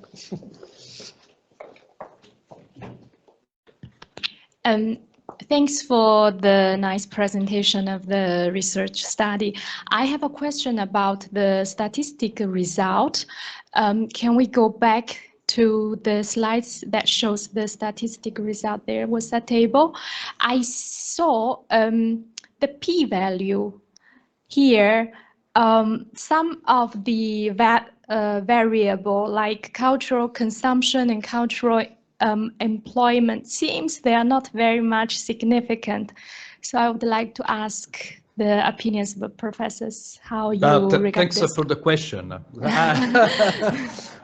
Because it is very hard to find the p-value across the people. So you are right. Basically, if you can try to see both the value of each student as well as the p-value, the p-value is greater than 0.05. So you can accept because it's below 0.1, and but it's one of the issue. So we tried several configuration, and this one is one of the best according to the data. But it is a work that should be reinforced by having a longer time series for the life satisfaction. This is the idea. The only things that, as Pietro said, we have in mind is that these results are basically in line with that one that we used at the regional level in the project very well. So there could be two evidences that these variables, these indicators could be in line and related. These indicators for culture could be important even for in the interplay with SDGs. But very thanks for the for the question about the p-value. Okay, if there are not more questions, we can go on in our program. And then the contribution that we are going to study is the contribution by Pierre-Jean Bengosi. And I leave the scenario to Pierre-Jean Bengosi. Just yep.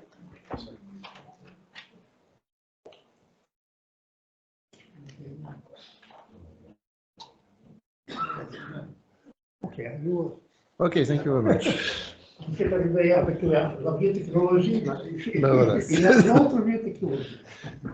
Merci beaucoup. Grazie. Thank you very much for the invitation and the occasion and the opportunity to present some element of reflection. As a matter of fact, the point is not so different from the point written by David and the previous presentation, because in fact, speaking of technology and not specifically of sustainable development, we face more or less the same aspect and the same point that David mentioned in his introduction. The first one is that, in fact, the cultural industries and the culture in general should be considered as a laboratory and also an illustration of the main dynamics taking place in the society, and especially in terms of technology. Just give some illustration. Of course, it has been said that the culture and creativity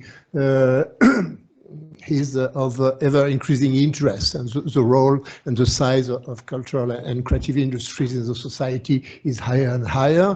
The academic literature for more than 30 years is dealing this issue, and the fact that we are here in such a conference and that so many research centers and scholars work on this topic in every country is also a good illustration of that. Moreover, the creative industries are driving the recent development of the digital economy, of the internet, and in a large extent foreshadows and anticipates the transformation taking place in the whole society. It's true for the sustainable development. It's also true for the technological developments because of the variety of technology taking place, and they are clearly exemplified in the cultural sector. I will speak later of artificial intelligence, but the strike that has been taking place in Hollywood recently is probably one of the future strikes taking place in other sectors of the society. The attractiveness of the creative contents, explaining why so many people are taking subscription to ultra broadband access and internet access, because most part of the activity is to see to see photographs and to share documents and papers and to see movies and TV program on the internet. And so it's also supporting new market structure. I will speak of that. And also it anticipates the situation with the importance and the growth and the dominance of the platforms and the new economic players, whether it be digital platform or technology suppliers. It has been the case with the GAFAM, Google, Amazon, Facebook, and so on. It will be the case with OpenAI and with the supplier of artificial intelligence. And that means that the center of gravity of the sector are going upstream or downstream. Downstream regarding the channel for distributing content, and upstream regarding the supplier of the technology. And in this extent, and for culture, it's a very important issue, culture may turn paradoxically less and less important because the most part of the investment are made in the technology or in the distribution platform, and less in some way in the content production. And of course, it put at stake also the principle for the remuneration. We shall speak of intellectual property rights, but also for the geographical basis. I was at my hotel yesterday. I cannot access as easily as I want to some content provided by the traditional TV channel, for example, But if I'm connecting myself to Netflix or to Amazon Prime, I get access to to all the catalog. So you can already see these differences between the way the rights are controlled by the distributor. And that means that the creative industries are carrying out all the levers of the modern economy. I will not develop all of them. This rapid and massive tech-supported disruption are consequently more structural than quantitative. Of course, they are quantitative, but if we see the example of the photography, of the music industry, of course, we had a control transformation of the revenue structure in the music between the sale of CD 20 years ago to the right over the subscription on the streaming platforms now. And this is very clear in the way the structure of the revenue in the two last decades. But this transformation is not only a question of revenue, a structure of revenue. It's mostly the organization of the sector, which is at stake. And with new economic models, feeding the internet and being used by the rest of the economy as an example, but also being inspired by the internet and by the rest of the economy. For some elements, the world of hyper-offering. So now on Spotify, you can get access to millions of pieces of music, and you can on Netflix or Prime, you can get access to thousands and 10,000 of movies. So really being caused by the massification of the exchange, by the fact that we don't have any kind of storage constraint. If you have a bookstore is limited in the number of books you can sell by the size of the store. You don't have any kind of limitation in a digital platform. The possibility of amateur to propose content and so on. The other aspect I mentioned is the role of the new prescribers and the new platforms. We speak very easily of the economy platform. It's now a day very well accepted. We should distinguish between the platform aggregating the content, like Netflix, like Prime, and the content, the platform massifying the demand and aggregating the consumers. And there is these two different aspects. And the third role of the platform is organizing the curation and the recommendation over the abundance of existing and available content. It's also a very different aspect.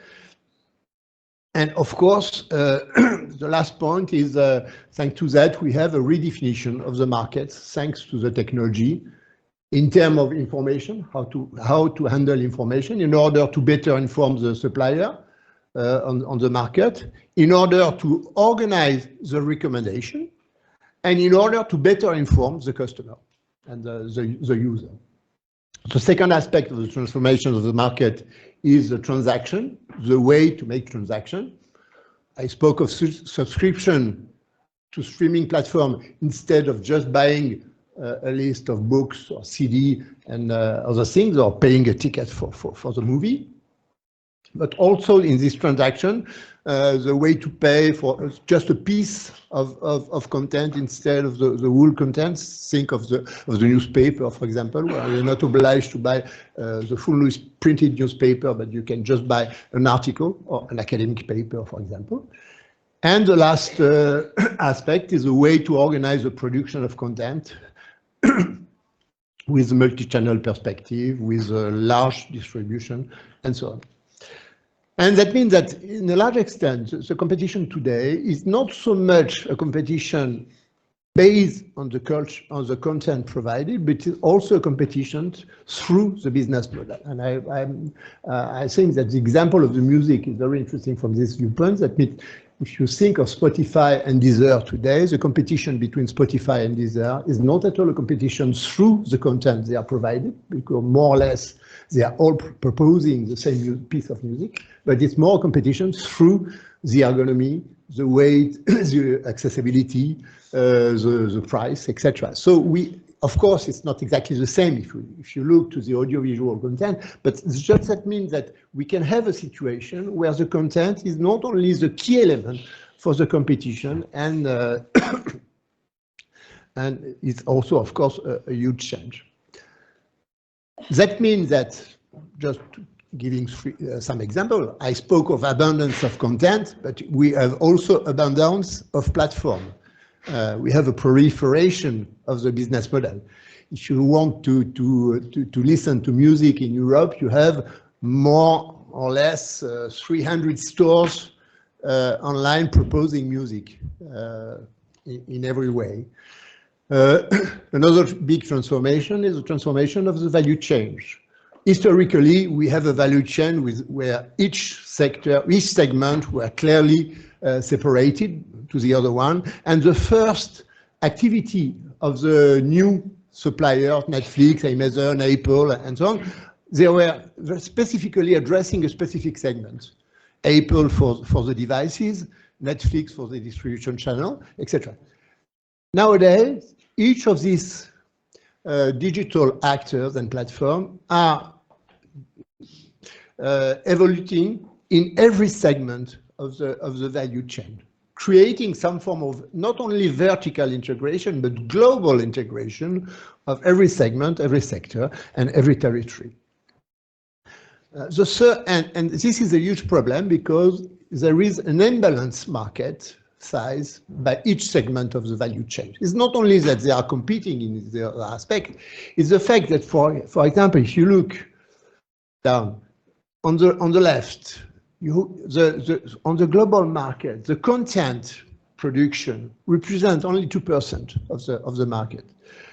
The online services are representing half of the market, and the user interface, the ergonomy and so on, a quarter of the market. That means that in this value chain, where every actor is turned to be in every sector, the content producer and the cultural sector is a very low and weak situation compared to the other actor. And of course, why such situation? Because technology has been neglected very historically in the culture, and for various reasons. The first one is the lack of technological competencies. You cannot develop competencies on aesthetics, on production, on creativity on the one hand, and simultaneously on the technology. It's also the propensity to highlight content versus technology and managerial matters and financial matters. It's the ways of the investment. The technology change every year. Look to the artificial intelligence and to any kind of device and the smartphone and so on. So if you want to invest in the technology and the culture, you have to invest every year, and not only buying a specific device, equipment, and so on, and using it. And it's difficult because of the small size of the cultural organization, the small resource, and the small capitalization. Consequently, and this is an historical trend, the change and the disruptive change in the culture always came from outside. It has been the case for the sound music, sound movie. It has been the case for the music industry. It has been the case for the TV. And of course, it's exactly the same situation today. The big technological suppliers are driving the change thanks to the way they master the digital technology. And they are imposing their rules and standards thanks to their dominance and to the investment flows. They are imposing their rule regarding how to retribute and how to pay the artists and the cultural producers. Sick of the discussion that had been made in Hollywood recently, but also how you pay the music today when you buy just a song, for example. How do you organize this sharing of revenue among the various artists and producers when you have a platform being financed by subscription. This is just an example. But nevertheless, we have to keep in mind that every sector of the culture is not reacting on the same way, and the impact are not exactly the same. I will not develop the example, but the situation in the video gaming industry, the situation in the music, the situation in the newspaper, in the book industry, and the cinema, regarding the technology and the way regarding the strategy adopted to react towards this technological change are not exactly the same, and Philippe later will exemplify that more precisely with artificial intelligence. So, as a conclusion, some lessons to be drawn from the artificial intelligence evolution today. First one, but it's very common, it's trivial to say that, it's a revolution on the mood in every organization and in every sector. In every organization, whether they are in the digital sector or outside the digital sector, and even the company which are not willing to change, they will be obliged to change, pulled by the customer and by the way the user are transforming themselves. And of course, this is the case. But first thing. Second point, maybe to introduce the issue, is that it's very difficult to speak of artificial intelligence because it's a catch-up word, and it's not so new. It's not so new because the notion appeared in the 50s. With the beginning of the computer, and the illustration I provided here is a good way to illustrate that. It's exactly the same problem that we discussed today in some extent. But we had some successive development with the fear of the technology and the technology fully and people willing to use it. I gave an illustration of 2001: A Space Odyssey, where the end of the movie is exactly the same discussion we have today with artificial intelligence. And speaking of artificial intelligence, we also have now very different aspects, speaking of generative, general, narrow, deep learning, and so on. So AI is a mixture of bricks, components, sensor. It's not just a very defined technology. And of course, this revolution will be and will take place in culture as in other sectors of the society, and probably even more than in other sectors of the society, and probably anticipating the question be risen in the rest of the society because of the lab dimension I mentioned in my introduction.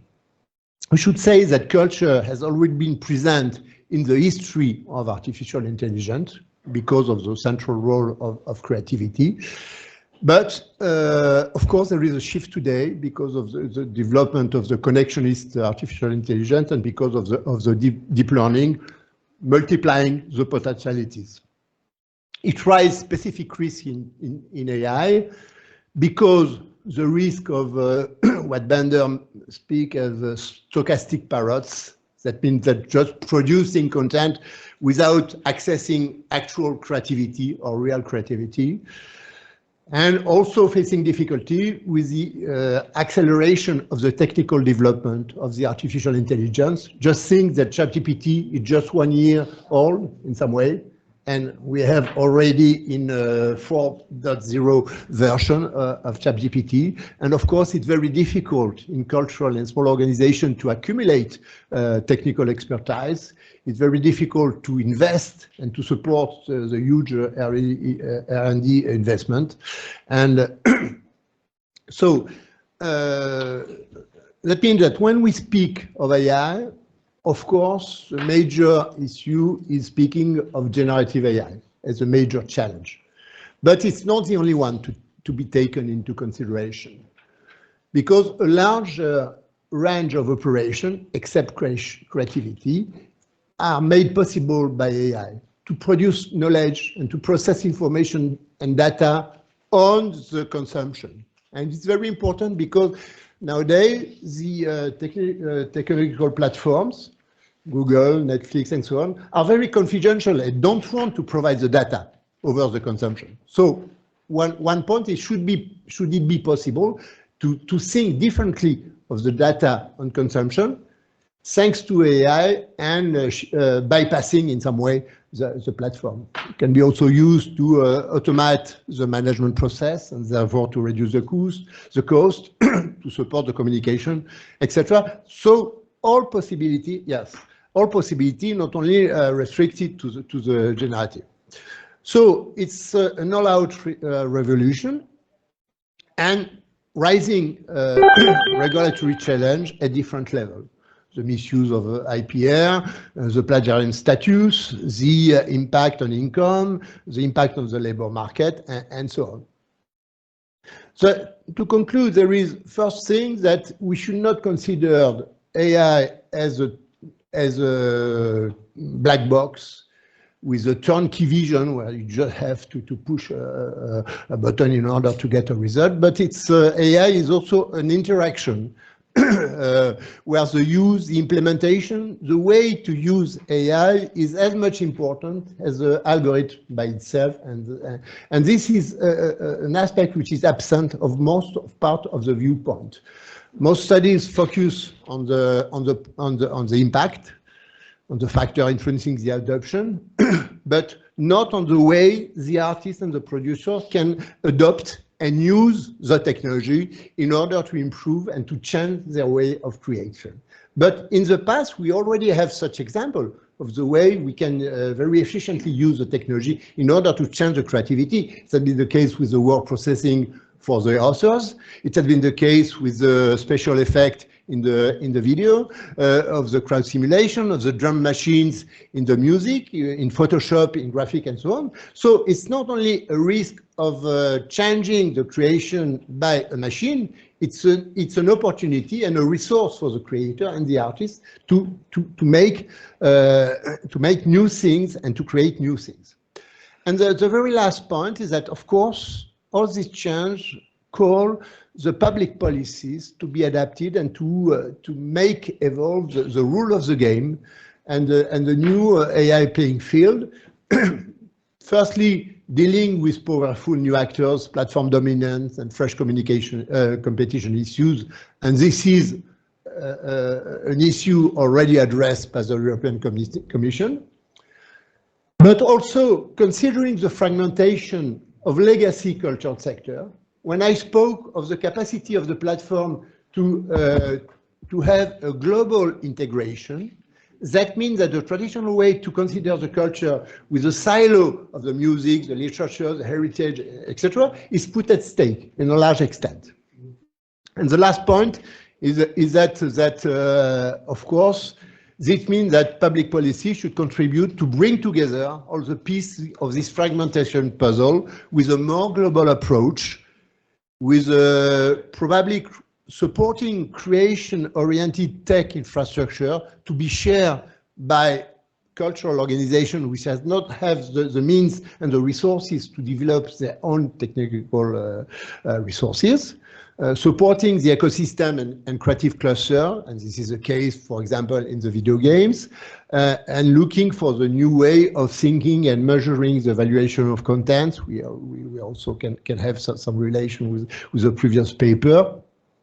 So of course, it's a very important issue now. For example, when we look to the digital platforms and the way they are changing, the way to consider how to measure the consumption of a specific content in a platform like Spotify, for example. Is it just the number of times a specific piece of music is listened?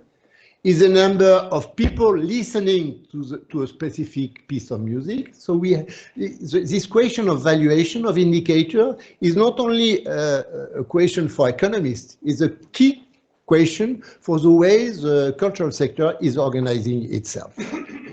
And the last point is, the very last point is the question of trust and loyalty trust and loyalty in order, in which extent can we trust the platform when they make recommendation?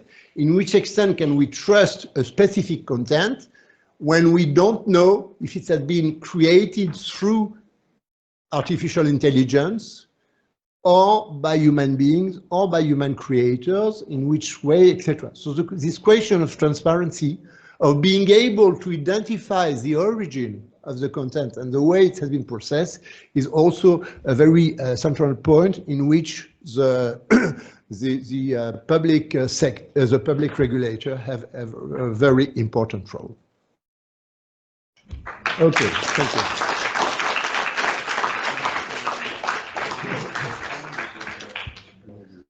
Thank you very much, Pierre-Jean. When you were illustrating your presentation, I thought that during the 60s, in the past century, in Italy, a very great scholar that all you know, Umberto Eco. Umberto Eco, analyzing the impact of television mass consumption on the cultural production and cultural consumption, invented a very visionary model, because he said that in examining the impact of television on cultural consumption, we divide between apocalyptics and integrated. And Pierre-Jean was very clear, because in effect, this division between an apocalyptic vision and an integrated vision arrived in the past in every technological wave that invested cultural industries, with radio, with phone, with television. Now, the challenge is in artificial intelligence, and the new aspects of this challenge seems that it is less about, it's not only about production or distribution like platform, but it is a real challenge for creation, the process of creation. But Pierre-Jean remember us that in this we need to avoid the double extremism of apocalypticism and integrate. In reality, there is a challenge to the actual creators that derives from their size, their financial capability, their possibility to have access to the new technologies. And cultural enterprises are more weak than digital enterprises, and then in this confrontation for sustain and avoiding this weakness, there is an area for public policies, not only expenditure public policy, but industrial public policy, vocational public policy, networking public policy. Then I think your contribution is very, very interesting, and I think that you won't discuss it, and there are surely a lot of questions. I see the first question for Hi. Yeah, thank you for your speech. I have three questions, if I may. One is very easy. In the first slide where you study the evolution of music industry, in a physical medium, does it include vinyls, LPs, in comparison with the streaming services? I mean the vinyls, or other than CDs? Because I think there's been a slightly increasing of LPs and vinyl sales in recent years. So I was just curious if it was comprehended in the comparison with the streaming services. And also, I'd love to know if, has it been assessed a concern about the conservation of art while it has become more increasingly digitalized, in a scenario in which the streaming services simply shut down? We have lost an incredible number of access to the art, which would otherwise been stored in physical mediums. And also I was curious about if, is there a concern about the figure of the producer of the art becoming overlaps with the figure of the distributor, the digital distributor. I mean, Netflix is making a lot of film production, and obviously it is, in a sense, moved by consumer preferences. And we could speak about fan service in a way. There's a funny Italian series named Boris, which talks about the algorithm in the production of the art. So I was curious if there is a threat in art being produced by the digital distributor. Thank you. Okay, thank you. But I think the presentation of Philippe will in some way anticipate the answer. Maybe to react on some of the, sorry, there is some water. Yes, an interesting aspect is the change in the use. In fact, we have a demultiplication, as you mentioned, of access, and of course, and speaking of cultural aspects and inequalities that has been mentioned in the previous presentation, of course, technology gives a huge possibility to change. But it's a way to consider the culture. In the movie, for example, I have already in mind something that a very famous critic in France, Michel Simon, told me that when he was young, told me, when we saw that a movie was released in Brussels, for example, an old movie, we take a car and go in Brussels because we never know whether it should be possible in our life to see this movie. And even if there is a lot of screening in Paris. So that means, and now we can have access in the couple of clicks to any kind of movie of any kind of country. So we have a completely different way to handle the variety. It's not only a question of abundance, it's a question of accessibility of the content. And of course, this is a very important aspect for the sustainability, because some movies, some programs, some piece of art can be viewed, discussed, critiqued more easily than before. The other point, which is also important, is this relation between production and distribution. And this is why the question of data and the nature of data is so much important.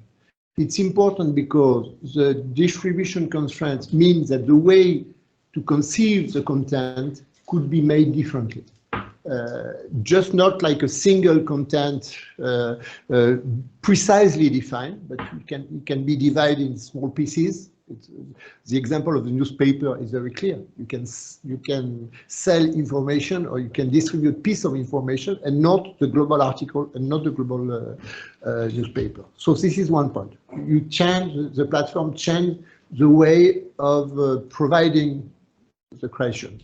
The second aspect is the way that controlling the data of the users. They are, of course, being in situation of organizing the production in order to answer or to address a specific willing or desire of the demand. And the point is the confidentiality, and this is why the confidentiality of the data regarding the consumption is not important only for the revenue distribution and the sharing of value. It's also important for the capacity to conceive and to open new form of creation.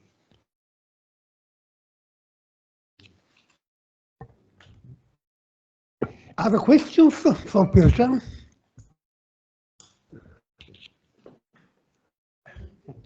No, it is not a question, it's technical assistance. This is for the electronics. Okay, if there are no more questions, the next contribution is from Philippe Chantepie. Philippe asked me to speak in French, and the chairman allows, the chairman, that is the Deus, allows this also because in our journal, Economia della Cultura, we accept papers written in English, French, Spanish, and Italian. We prefer cultural diversity. But Philippe advised that the written contribution that is now distributed is now in English. Philippe, please. Thank you very much. Je ne vais pas parler au nom du ministère de la Culture.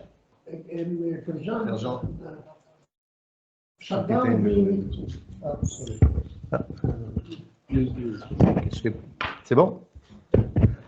Je ne vais pas parler au nom du ministère de la Culture, mais autour de réflexions qui sont en cours et de travaux qu'on peut mener sur la question de l'impact de l'intelligence artificielle sur les industries culturelles. Pierre-Jean l'a évoqué, c'est un signe très intéressant que les scénaristes américains, que Hollywood ait protesté à ce point, les scénaristes, mais aussi les comédiens, les doubleurs, les producteurs. Donc en fait, toute une chaîne de valeur qui est quand même historiquement, des plus importantes, y compris en termes de diplomatie, de soft power, se soit mis en grève, et c'est un signe d'alerte, peut-être pour l'ensemble de l'économie, et pour des raisons aussi qui concernent l'emploi culturel et créatif, qui ne concernent pas que le secteur culturel. Alors, c'est vrai que l'intelligence artificielle, en fait, c'est presque l'histoire de la culture. J'avais fait un travail presque historique sur l'histoire de l'intelligence artificielle. C'est Aristote, Locke, Leibniz, Descartes, jusqu'à nos jours, et avec, depuis la Seconde Guerre mondiale, une accélération, mais plutôt des machines, et puis de certaines réflexions, je pense à la linguistique. En fait c'est pratiquement la philosophie de la connaissance depuis les origines, plus les mathématiques algorithmiques venues du Moyen-Orient, qui se retrouvent d'un seul coup résumées par une expression qui est peut-être pas très bonne, intelligence artificielle, et qui peut faire paniquer notamment les secteurs culturels et créatifs, ce qu'on a vu de l'autre côté de l'Atlantique, ou plutôt du côté du Pacifique. Alors en très peu de temps, toutes les institutions internationales ont commencé à travailler. L'OCDE, l'UNESCO, on a un rapport, le FMI, on a des études, l'Organisation internationale du travail, les banques centrales, en fait, toute l'économie et tous les acteurs de régulation, je pense au Copyright Office, au FTC, aux États-Unis, à la FCC, les problèmes sont peut-être partout en termes de régulation. En tout cas, il faut les anticiper, et le secteur culturel est pour ces raisons, je crois, très intéressant. Alors, ça pose quand même plusieurs problèmes. Moi, je vais plutôt m'intéresser aux questions de méthode, pas aussi bien que tout à l'heure, mais pour essayer de regarder comment est-ce qu'on peut étudier les impacts. Alors, le premier impact, celui qui a été le plus décrié, notamment à travers le cinéma, ce serait une destruction de l'ensemble des chaînes de valeur, parce que ça porterait atteinte, avec notamment les IA génératives, à l'origine de la valeur, qui est la création, sur laquelle on organise, avec la chaîne de droit, une remontée de valeur sur l'ensemble de cette économie. Ça ne concerne principalement, je vais y revenir, qu'une partie des industries culturelles, principalement l'édition de livres, l'édition de phonogrammes, la radio, la télévision, l'audiovisuel, le cinéma. Ça ne représente pas la totalité de la culture. Mais c'est pour ça que je pense que l'expression intelligence artificielle n'est peut-être pas le meilleur. Ça touche l'imaginaire en disant il va y avoir une concurrence directe entre la création et l'intelligence humaine. Et effectivement, il y a des questions qui peuvent d'ores et déjà se poser. Alors, je crois qu'il faut distinguer deux choses dans les chaînes de valeur. D'abord, alors, David connaît ce graphique. Moi, on a pris plutôt dans les réflexions l'approche d'Eurostat, qui n'a pas bougé, qui reste obligatoire d'ailleurs, qui est de dire, on va regarder filière par filière, où il y a de l'IA. Alors, j'avais commencé, et puis en fait, si je mets un point dans chaque domaine, il y a de l'IA partout. Il y a de l'IA dans la recherche archéologique, il y a de l'IA dans la restauration de tableaux, il y a de l'IA évidemment dans toutes les bibliothèques, enfin dans les politiques de bibliothèques, d'archives, etc. Autrement dit, on peut mettre de l'intelligence artificielle partout, mais à des endroits différents. Est-ce que c'est la création? Est-ce que c'est de la productivité? Est-ce que c'est de la distribution? Est-ce que c'est de la recherche? C'est très souvent de la recherche, notamment pour le secteur patrimonial. Et puis il y a des secteurs où on en trouve, mais de manière extrêmement embryonnaire. Je pense au spectacle vivant, par exemple. On pourrait en trouver, par exemple, dans la chorégraphie. Il y a des logiciels qui vont organiser les chorégraphies. Si on traite l'ensemble des données des chorégraphies, ben, on peut avoir de l'intelligence artificielle avec une base d'entraînement internationale de quelques logiciels qui vont avoir toutes les chorégraphies ou existantes dans un opéra, ou d'un chorégraphe, ou de moi-même si je suis chorégraphe et je reprends tout le travail que j'ai fait comme créateur. Donc à chaque fois, la question est assez compliquée parce qu'il faut imaginer, il faut regarder ce qui existe, et on a beaucoup de cas d'usage. Est-ce qu'il y en a là? Laquelle? Elle fait quoi? Et il ne faut négliger aucun des secteurs. Alors ensuite, la deuxième question, ça va être évidemment la question de l'emploi culturel. Est-ce qu'il y a substitution? Est-ce qu'il y a exposition? Est-ce qu'il y a augmentation? Est-ce que ça touche l'emploi? Est-ce que ça touche des compétences? Est-ce qu'il y a une réponse par la formation professionnelle? Ou est-ce simplement par le chômage? Alors, très souvent, on a entendu, et on l'a vu pour Hollywood, on a mis en avant des cas d'usage, par exemple, qui ne sont pas que des cas d'usage, qui sont des cas humains, par exemple les doubleurs de films, les traducteurs, mais les technologies, ils les connaissent depuis très longtemps. La traduction, elle a été depuis très longtemps un élément de substitution pour les traducteurs.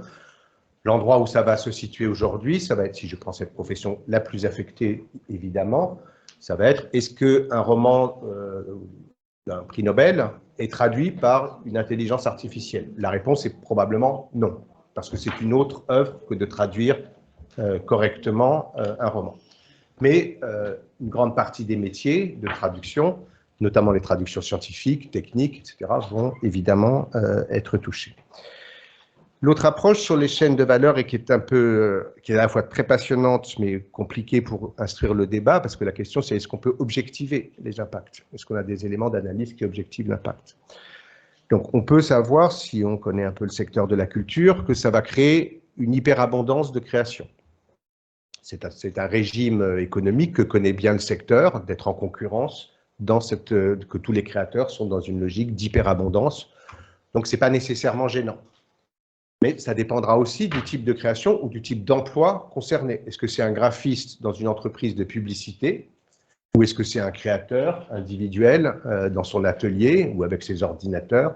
Ça n'a absolument pas le même impact si on a de l'intelligence artificielle dans un cas ou dans l'autre.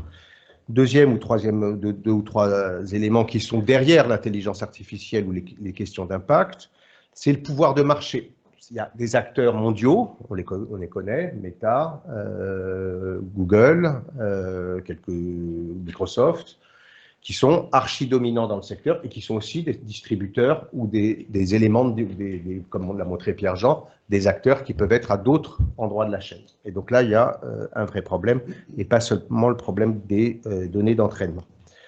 Alors, une fois qu'on a établi cette première liste, ce premier tour des domaines, je le redis, il faut le reprendre à chaque élément. Création, elle n'est probablement pas très touchée. Production, on va avoir plutôt des IA de productivité qui sont très intéressantes pour les industries culturelles et créatives, mais évidemment en compétition avec le reste du monde.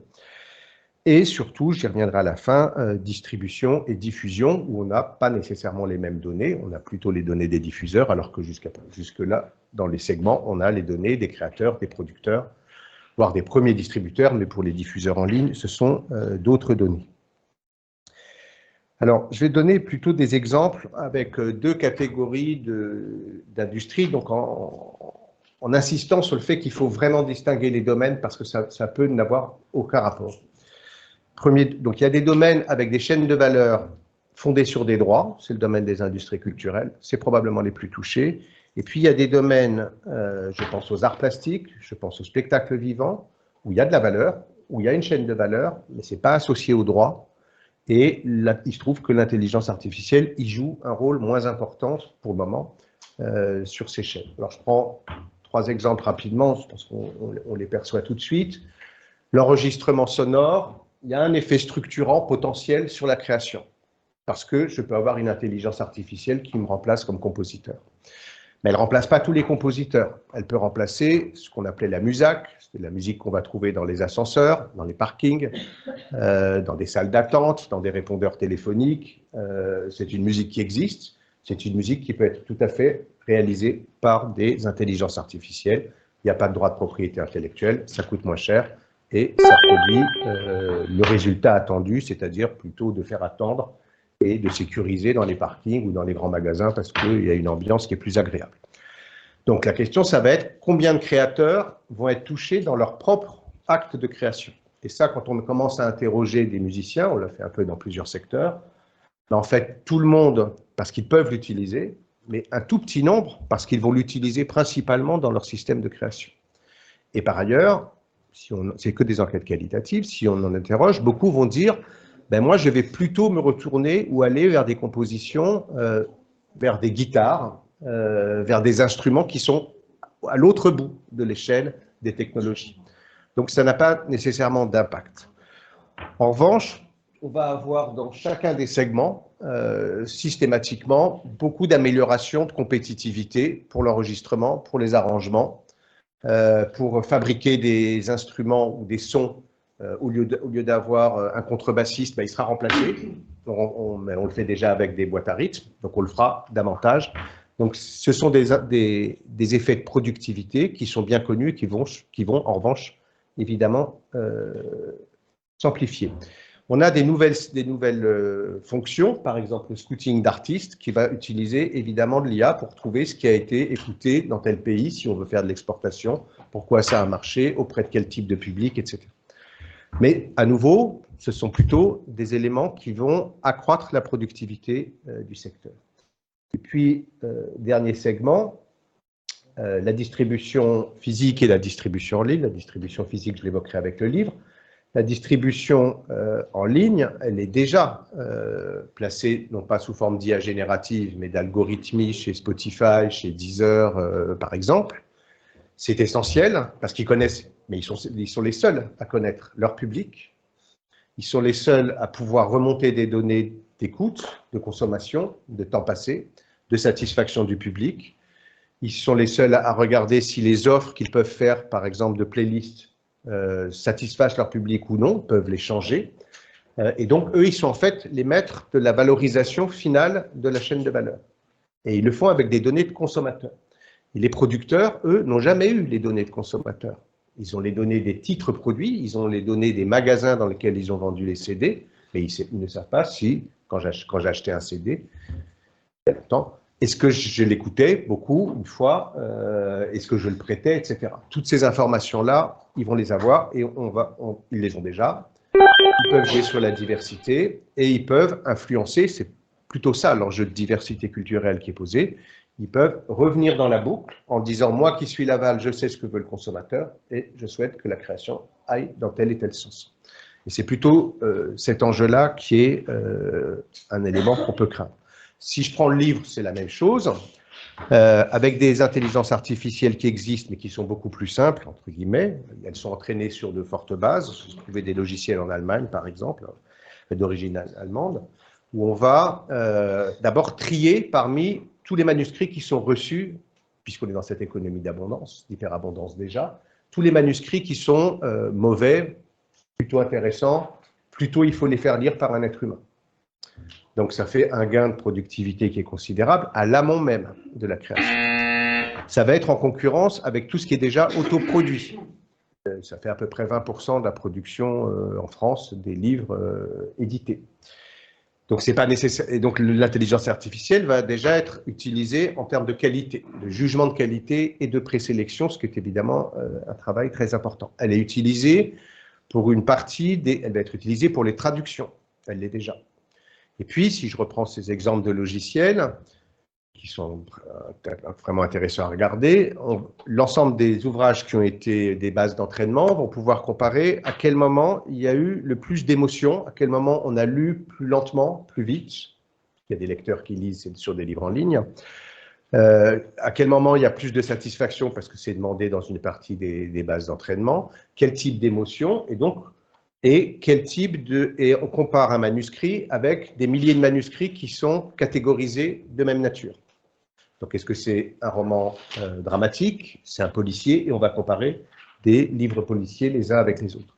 Donc, à nouveau, il y a un risque potentiel de productivité. Ce n'est pas un risque, c'est une opportunité de standardisation, peut-être, pour une partie, en tout cas, de la création. Et puis, dernier point, la distribution non pas numérique, mais la distribution physique, c'est-à-dire qu'une distribution comme fait Amazon avec beaucoup d'intelligence artificielle.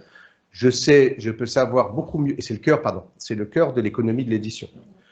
Je peux savoir à quel libraire j'ai distribué quel livre, pour combien d'exemplaires vendus, ce que je ne peux pas, je n'aurais que très lentement avant. Et je n'ai pas d'outil pour dire, un libraire veut des livres de poésie, mais il ne les vend pas et il me les retourne. Là, je pourrais le savoir en temps réel, ou quasiment en temps réel, et je pourrais limiter la distribution, donc la diversité offerte, et a fortiori la diversité consommée, parce que le livre ne sera pas sur l'étalage.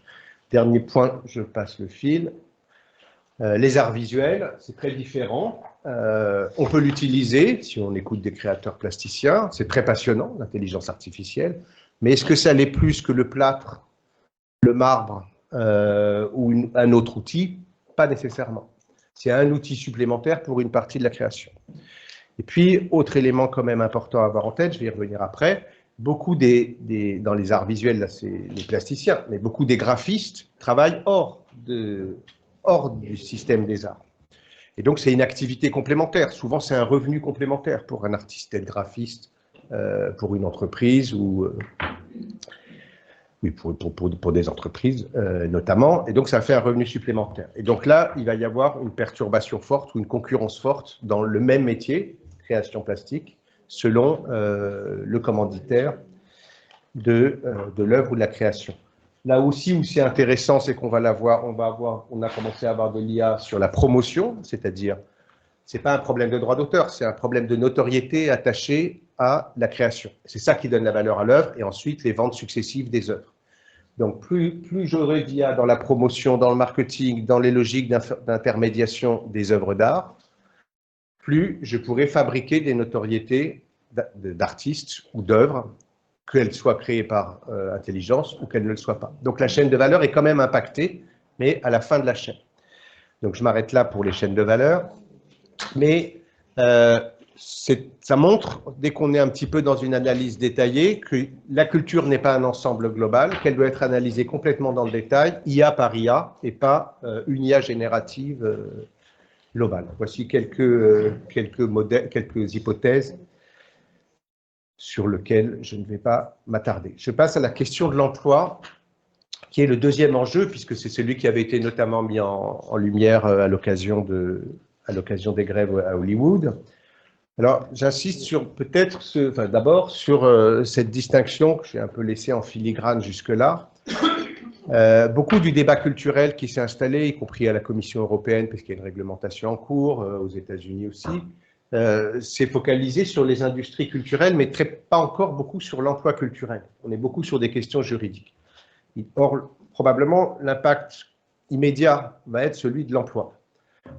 Et le premier point que je voudrais souligner, c'est qu'il y a une très grande part des emplois artistiques et culturels qui ont lieu hors du secteur culturel. En France, c'est 40%. 60% sont dans le secteur culturel, 40% sont hors du secteur culturel. Ça veut dire que ce qui se passe dans le secteur culturel va nécessairement avoir un impact sur beaucoup d'autres secteurs. Les designers industriels, les graphistes, les documentalistes, pour prendre les métiers les plus nombreux dans ce secteur. Et donc, c'est comme l'a dit Pierre-Jean, c'est un signe avant-coureur en avance de ce qui va se passer dans les autres industries. Et c'est très important parce qu'un des relais du rôle économique de la culture, c'est pas de dire ça pèse 2, 3, 4, 5% du PIB, ça n'a pas tellement d'importance. Ce qui est important, c'est est-ce que ça crée de la valeur ajoutée dans l'ensemble de l'économie, c'est-à-dire pour lui-même, dans le secteur, et aussi pour les autres secteurs. Et les Anglais avaient un peu travaillé là-dessus, Nesta, ils avaient montré que plus il y avait de créateurs dans un secteur non culturel, plus il y avait de création de valeur. Et donc, cette question de l'emploi culturel et de l'IA vis-à-vis de l'emploi, en fait, il intéresse toute l'économie. Et je pense que c'est plutôt comme ça qu'il faudrait le poser. Alors voilà, je prends l'exemple des données françaises de répartition des emplois artistiques et culturels dans les secteurs qui ne sont pas artistiques et culturels, mais qui jouent un rôle vraiment important. Donc il faut croiser, je vais un peu plus vite, il faut croiser les secteurs culturels, les activités culturelles, et il faut les activités artistiques et culturelles, et le regarder dans les autres secteurs culturels. À ce moment-là, on aurait une vision au moins panoramique et à peu près objective des impacts. Alors, je m'arrête sur trois études récentes, ou moins. L'approche de l'Organisation internationale du travail était plutôt une approche optimiste. C'est-à-dire que ça ne remplace pas beaucoup. Ça ne va pas remplacer beaucoup. C'était il y a 2-3 ans. Donc, approche optimiste qui n'a pas été tellement confirmée ensuite. Si je prends 2 autres études, celle-ci qui est l'étude du... Celle-là. C'est celle-ci, je crois. Celle-ci, c'est la méthode du FMI qui a été ensuite reproduite très souvent. Elle part de, c'est détaillé dans le document, elle part d'une base d'analyse des compétences, des activités, de la manière dont on les décrit, c'est dans une base de données américaine. Donc on sait quelles sont les actions des individus, les activités et les compétences associées à ces activités. Et ensuite, on le croise avec un ensemble de professions et on va avoir 2 objectifs. Regarder le degré d'exposition à l'intelligence artificielle, qui n'est pas le même. Et même si c'est tout le monde, à l'intérieur, c'est vrai, notamment pour les créateurs, tout le monde ne va pas utiliser d'IA. Mais il y a des métiers, les auteurs, les interprètes, les traducteurs, le niveau d'exposition est élevé et le niveau de substitution peut être très élevé. Il est varié aussi selon une autre approche. Donc, c'est est-ce que le niveau de substitution, est-ce que le niveau de challenge que produit l'intelligence artificielle peut être compensé? Est-ce que ça va remplacer, est-ce que je vais être remplacé par une IA, c'est-à-dire est-ce que je vais avoir des logiques de remplacement par automatisation, ou est-ce qu'au contraire, grâce à l'IA, je vais me déplacer mon activité sur des choses à plus forte valeur ajoutée? Typiquement, dans une profession non culturelle, un cabinet d'avocats, il y a toujours beaucoup de gens qui font de la documentation. L'IA va faire la documentation. Et l'avocat ou le consultant va faire moins de documentation aussi, payer moins de documentation, mais avoir un travail d'analyse supérieur aux IA. J'arrête dans une minute. Et donc, ça rend la chose particulièrement difficile parce que ce n'est pas le taux d'exposition seul qui suffit. C'est l'évolution des compétences qu'il faut regarder et la capacité des IA à augmenter la compétence des humains. Et puis, dernier point, ou dernier exemple, une étude plus récente qui a été réalisée sur les freelances, c'est toujours aux États-Unis, ici de graphistes et de journalistes. Alors, ce qui est intéressant, les résultats sont en revanche assez catastrophique. En quelques mois, le revenu baisse et en quelques mois, le nombre de recrutements baisse. Et baisse fortement, c'est 2 à 3% tous les mois. Donc, la question de la substitution est quand même une vraie question pour ce type de métier. Les graphistes, les journalistes, les auteurs, etc. Mais qui sont des métiers où il peut y avoir l'automatisation.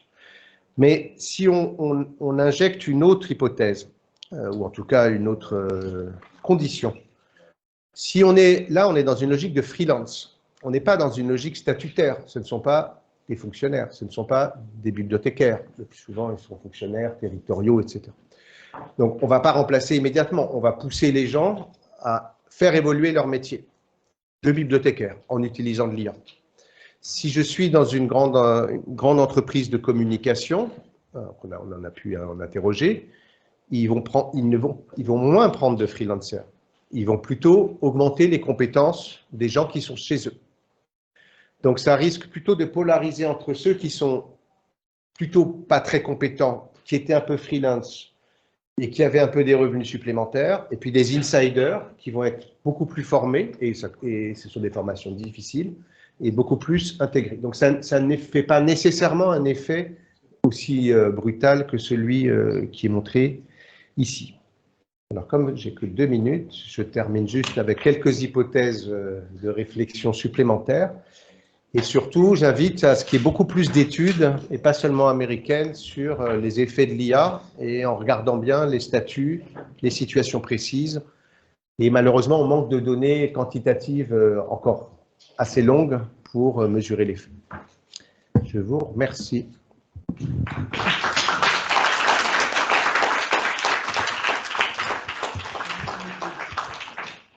Je te remercie beaucoup, Philippe. Très intéressante présentation qui allait en parallèle avec la présentation de Pierre-Jean. Très intéressante, et en particulier, Philippe nous a souligné that an important contribution of cultural economics is actually, first of all, exactly defining what artificial intelligence is. Because we cannot put in a great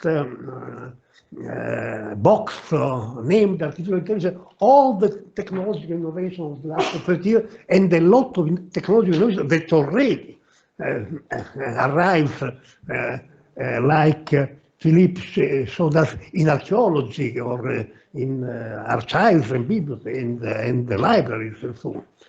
And then the first thing to do is exactly defining, but the second thing to do is to have a monitoring of the impact also in Europe and not only in the United States. And this is an applied concept for all our European statistical and also ministerial occupation. Okay. There are questions for Philippe. Est-ce qu'il y a des demandes pour Philippe? François. Thanks a lot, Philippe. It was very interesting. Do you want I raise my question in French? Yeah, maybe. Dans les stratégies possibles pour les industries culturelles pour répondre à la question de l'intelligence artificielle, among the different strategies that are possible in order to try to answer to the question of artificial intelligence, il y a un point qui est important.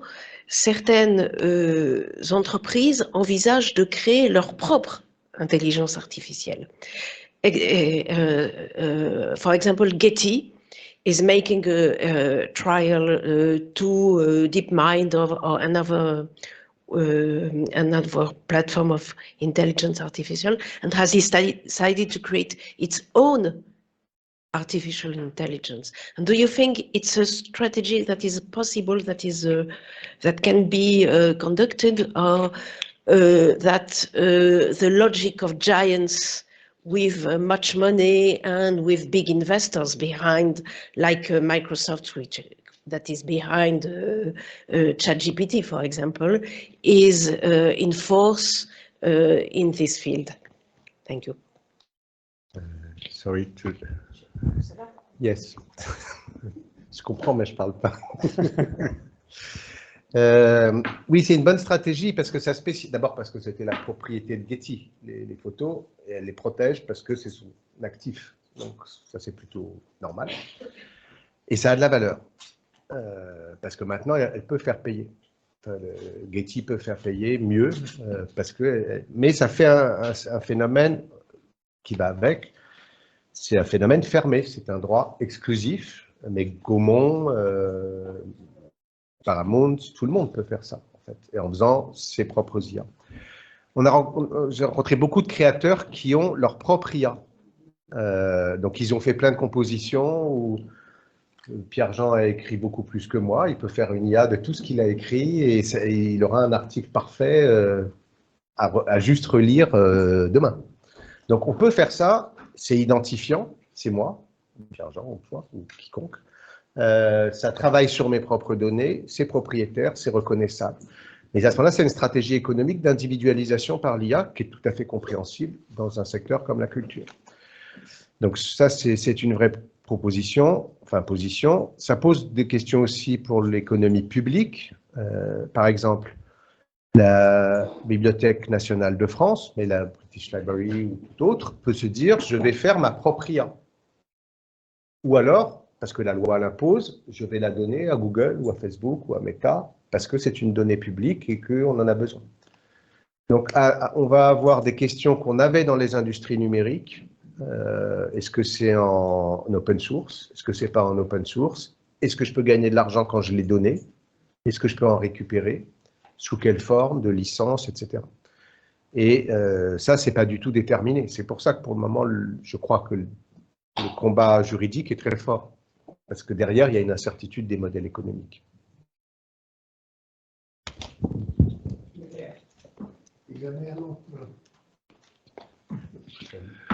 Economists and legal experts in general, and those in France particularly, are very much concerned about copyright issues. And of course, that is one of those big question marks in this field. Would love to hear a view from you as you regard it.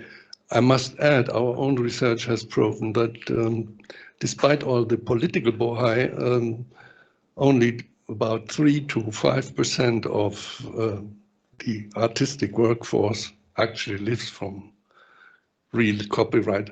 It's more in music, of course, but much less in the other branches.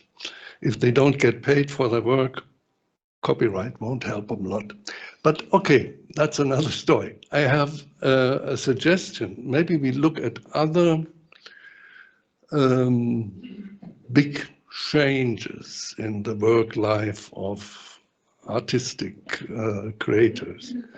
Like, for example, in the 19th century, when suddenly photography came up and the portrait painters were in a way threatened, or in the 1920s when the movies got sound suddenly and the fiddlers in the front were without work, and in fact a lot of them lost their work. So this speaks probably for, like you suggested, like a change. It could be a requalification of the work that is really needed in the artistic field. Could it be?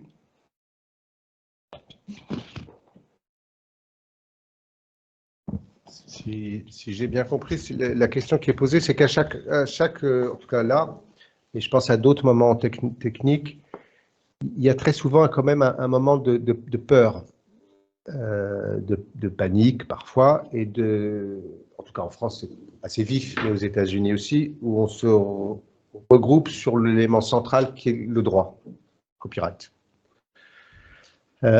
Au bout d'un moment, mais Pierre-Jean l'a expliqué, on voit que ça fait une augmentation de parts de marché, un accroissement des marchés. L'IA va le faire. Si on commence à voir des artistes, on l'a déjà, les 10 artistes mondiaux qui sont connus mondialement. C'est vrai de la pop coréenne, c'est vrai des artistes, de comédiens, de comédiennes, etc.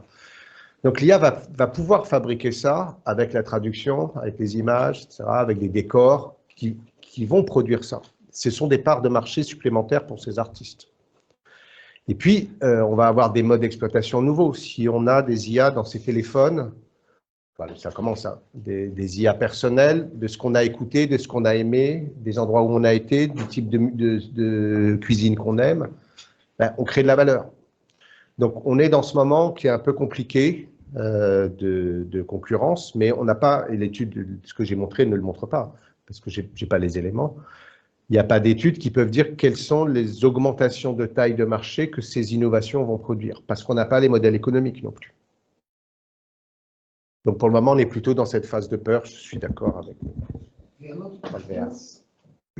It's more maybe to complement the answer. A risk, and to make some link with the first point of the debate this morning, the sustainability of culture. One of the risks, reasoned by what you mentioned, but also by the point made by Françoise, is that the growing inequality taking place in the cultural sector between the big institutions like Getty being able to develop its own AI, or some artists or some professional knowing the technology and being able to master the skills, and the other one. And it's exactly the same situation that you mentioned. And this is what I said at the end, that it's a big issue for the public policy to be able to develop some kind of sharing resources in terms of technology in order to help people to train and to master and to develop some skills. Otherwise, we should have a growing differences between like we have today between the bestseller and the low seller, between the technological skills and the other one.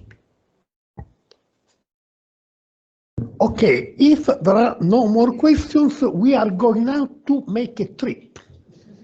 Because we are going from the très grand ministère de la Culture di André Marot et Jacques Lang to the autrement très grand Ministero Italiano della Cultura di via del Collegio Romano e di Giovanni Spadolini, and I give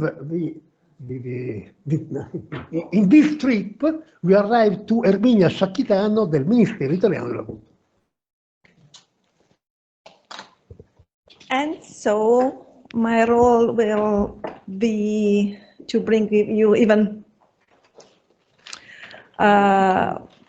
more far from here, because I will attempt, and forgive me, because it's a complex exercise to try to liaise all the discussion with the global debate, the actual global debate on cultural policy development.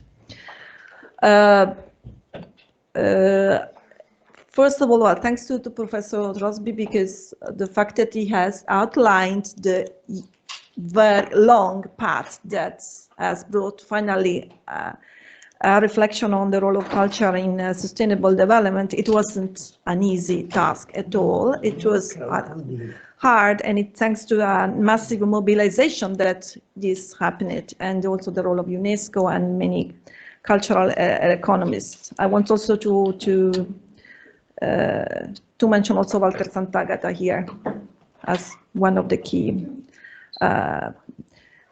thinkers in this direction.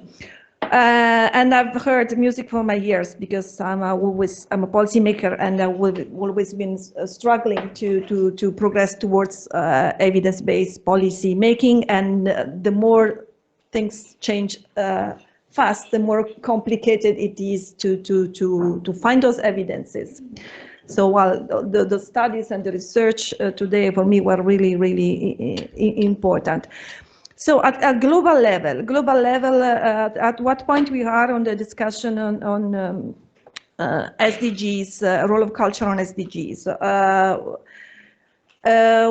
We have achieved a very important goal, which is the recognition by the G20 leaders of culture as transformative driver of SDGs, and at the last G20 summit in India. And this is also thanks to the work that we have done. Italy, we have launched the first G20 exercise on culture in 2021, followed by Indonesia, then India, and it's very, very important that this discuss, it is taken on board by the BRICS countries. So it's not just us, G7, pushing in this direction, but it's them really, really considering this as an important goal. The challenging fact actually is that at UN, the discussion, so there is a possibility to at least to open, there's this call from the cultural ministers and even from the leaders to say, let's consider a standalone goal in the post-2030 agenda, which is a huge step. But at the UN level, the concentration, there's a huge worry, since only 15% of the targets of the actual SDGs goals have been reached. And so we have a narrative prevailing, and it's always the same narrative. We have to concentrate on the hard, important things. So we are not sure that we can include culture now or open to culture because it will create.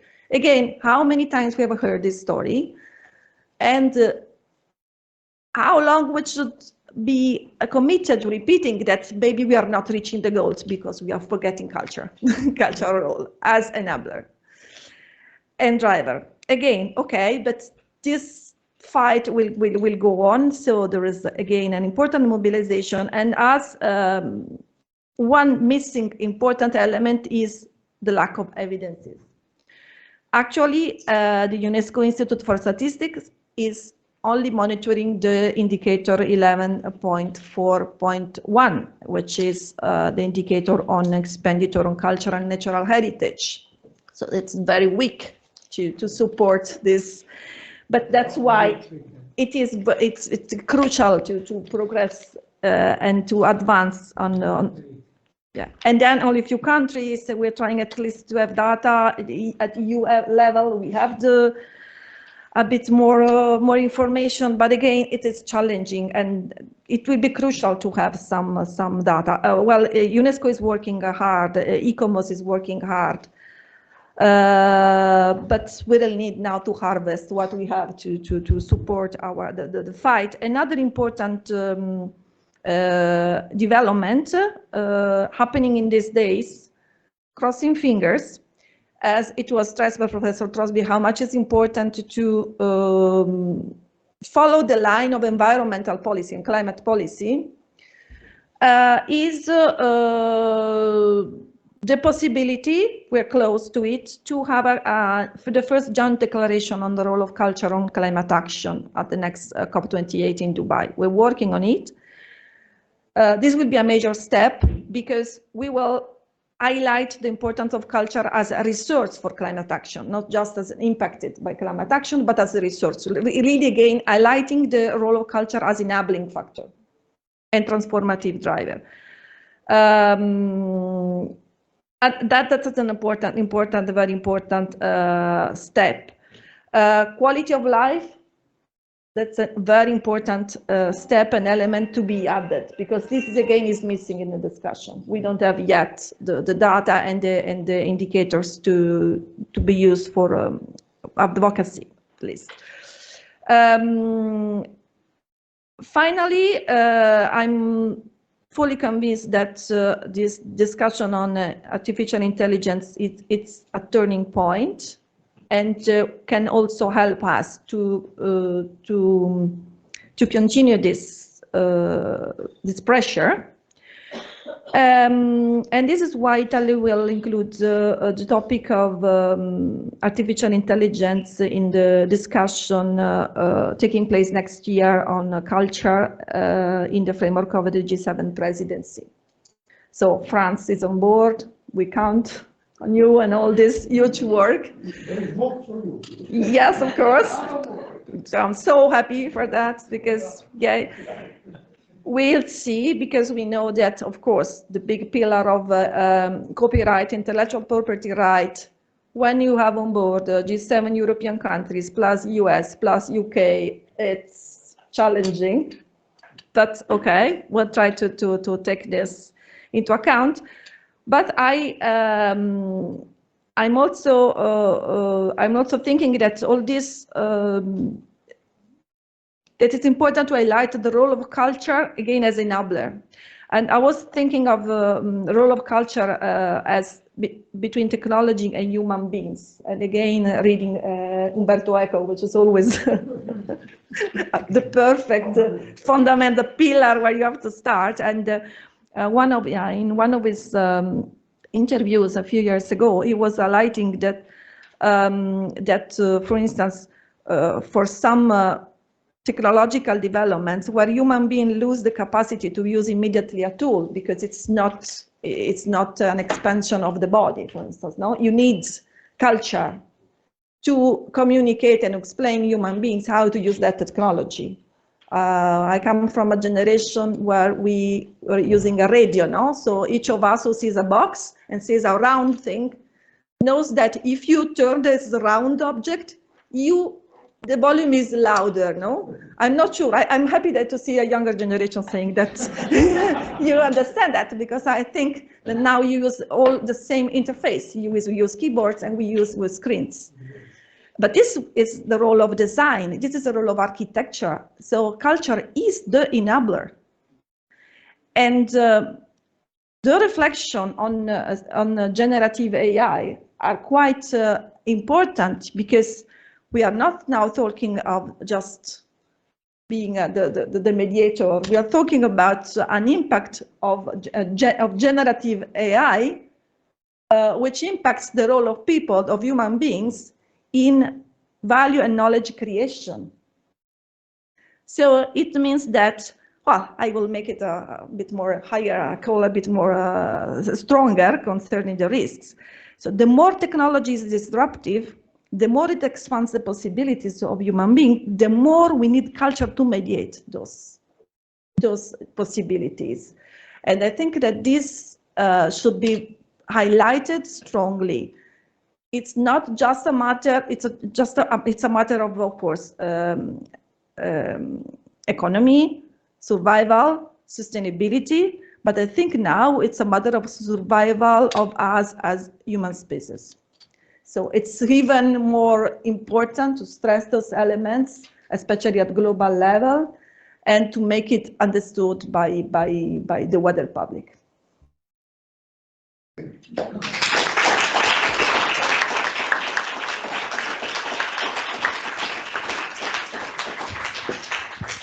Okay, thank you very much, Erminia. This sightseeing, very interesting thing about your work.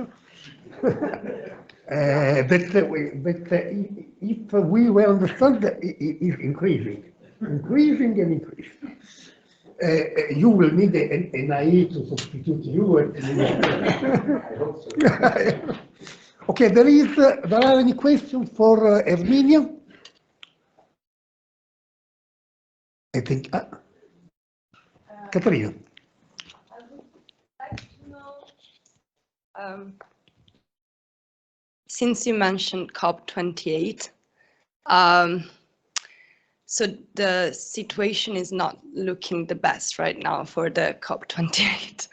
The credibility of the organization is, I would say, like rapidly decreasing under the light of the last few reunions. So how would you say the global public that you are so trying to involve in this discourse will perceive such a commitment? Will it be, it's a bit strong, but like the last of a lot of propositions that are perceived by the public to be empty in intentions, I would say, like just something that we just sign off of that and we call it a day with no real intention of pursuing the idea of culture being so important in fighting climate change and all of that.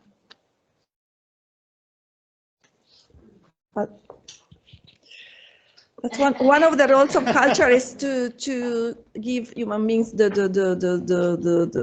certainty that still there is something you can do. Because if we fall into desperation, okay, it's done. And I think this is not what we want. We want to take action. We want to this forum because it's the forum to deliver. And I think the first good signal is that yesterday the loss and damage fund was immediately adopted. You know, that's the last COP. It took days to discuss how much the developing countries should have been taken, the damage on the developing country should have been taken into account as an important component, and it's a matter of justice. You know? So let's see what happens. Everyone is concerned. To my knowledge, everyone is very concerned that this COP should send a clear signal of being efficient and deliver. Let's fight for it. If there are no more, another question. I'm sorry, maybe I very much appreciated the way you present culture as an enabler and between technology and human beings. I should say on a provocative way, excuse me. Should it be able to say the same thing for technology? That means that technology is an enabler, and being able to make the link between the culture on the one hand and the human being on the other way. I mean, if we see of the impact of AI not only on the creator but also on the consumer and the user, it's through the AI, it's through the technologies that they get access to the culture. So. In fact, enabler means you can do something that you could have not done without the technology. So it's, and well, let's be a bit more, we still have Western minds, so try to discuss about topics in a straightforward way, but you're right, this is a bit more Oriental way of looking things in a circle. So fully agree. Okay, if there are no more questions, there is a light lunch that is expecting us, and I need to remember that at 1:45 will begin the Young Scholar poster session. Instead, at 2:45, the international conference will begin again in its general format with the second session about culture, inclusive development policy and assessment. Thank you. Just to give you some organizational details, you have received a QR code. I've been told that if you don't skip the ad, you won't be able to open the right page with the program and all the details of the discussion of the sessions. So please skip the ad when you take the QR code that is in the sheet. And as regards the poster session, each author will be standing next to his or her poster, so everyone can approach. The posters are located in the lobby, and you can discuss your research. And of course, this is a great opportunity for our young scholars to learn. So please be generous enough to give your comments and advice on how to go further with the research. Thank you.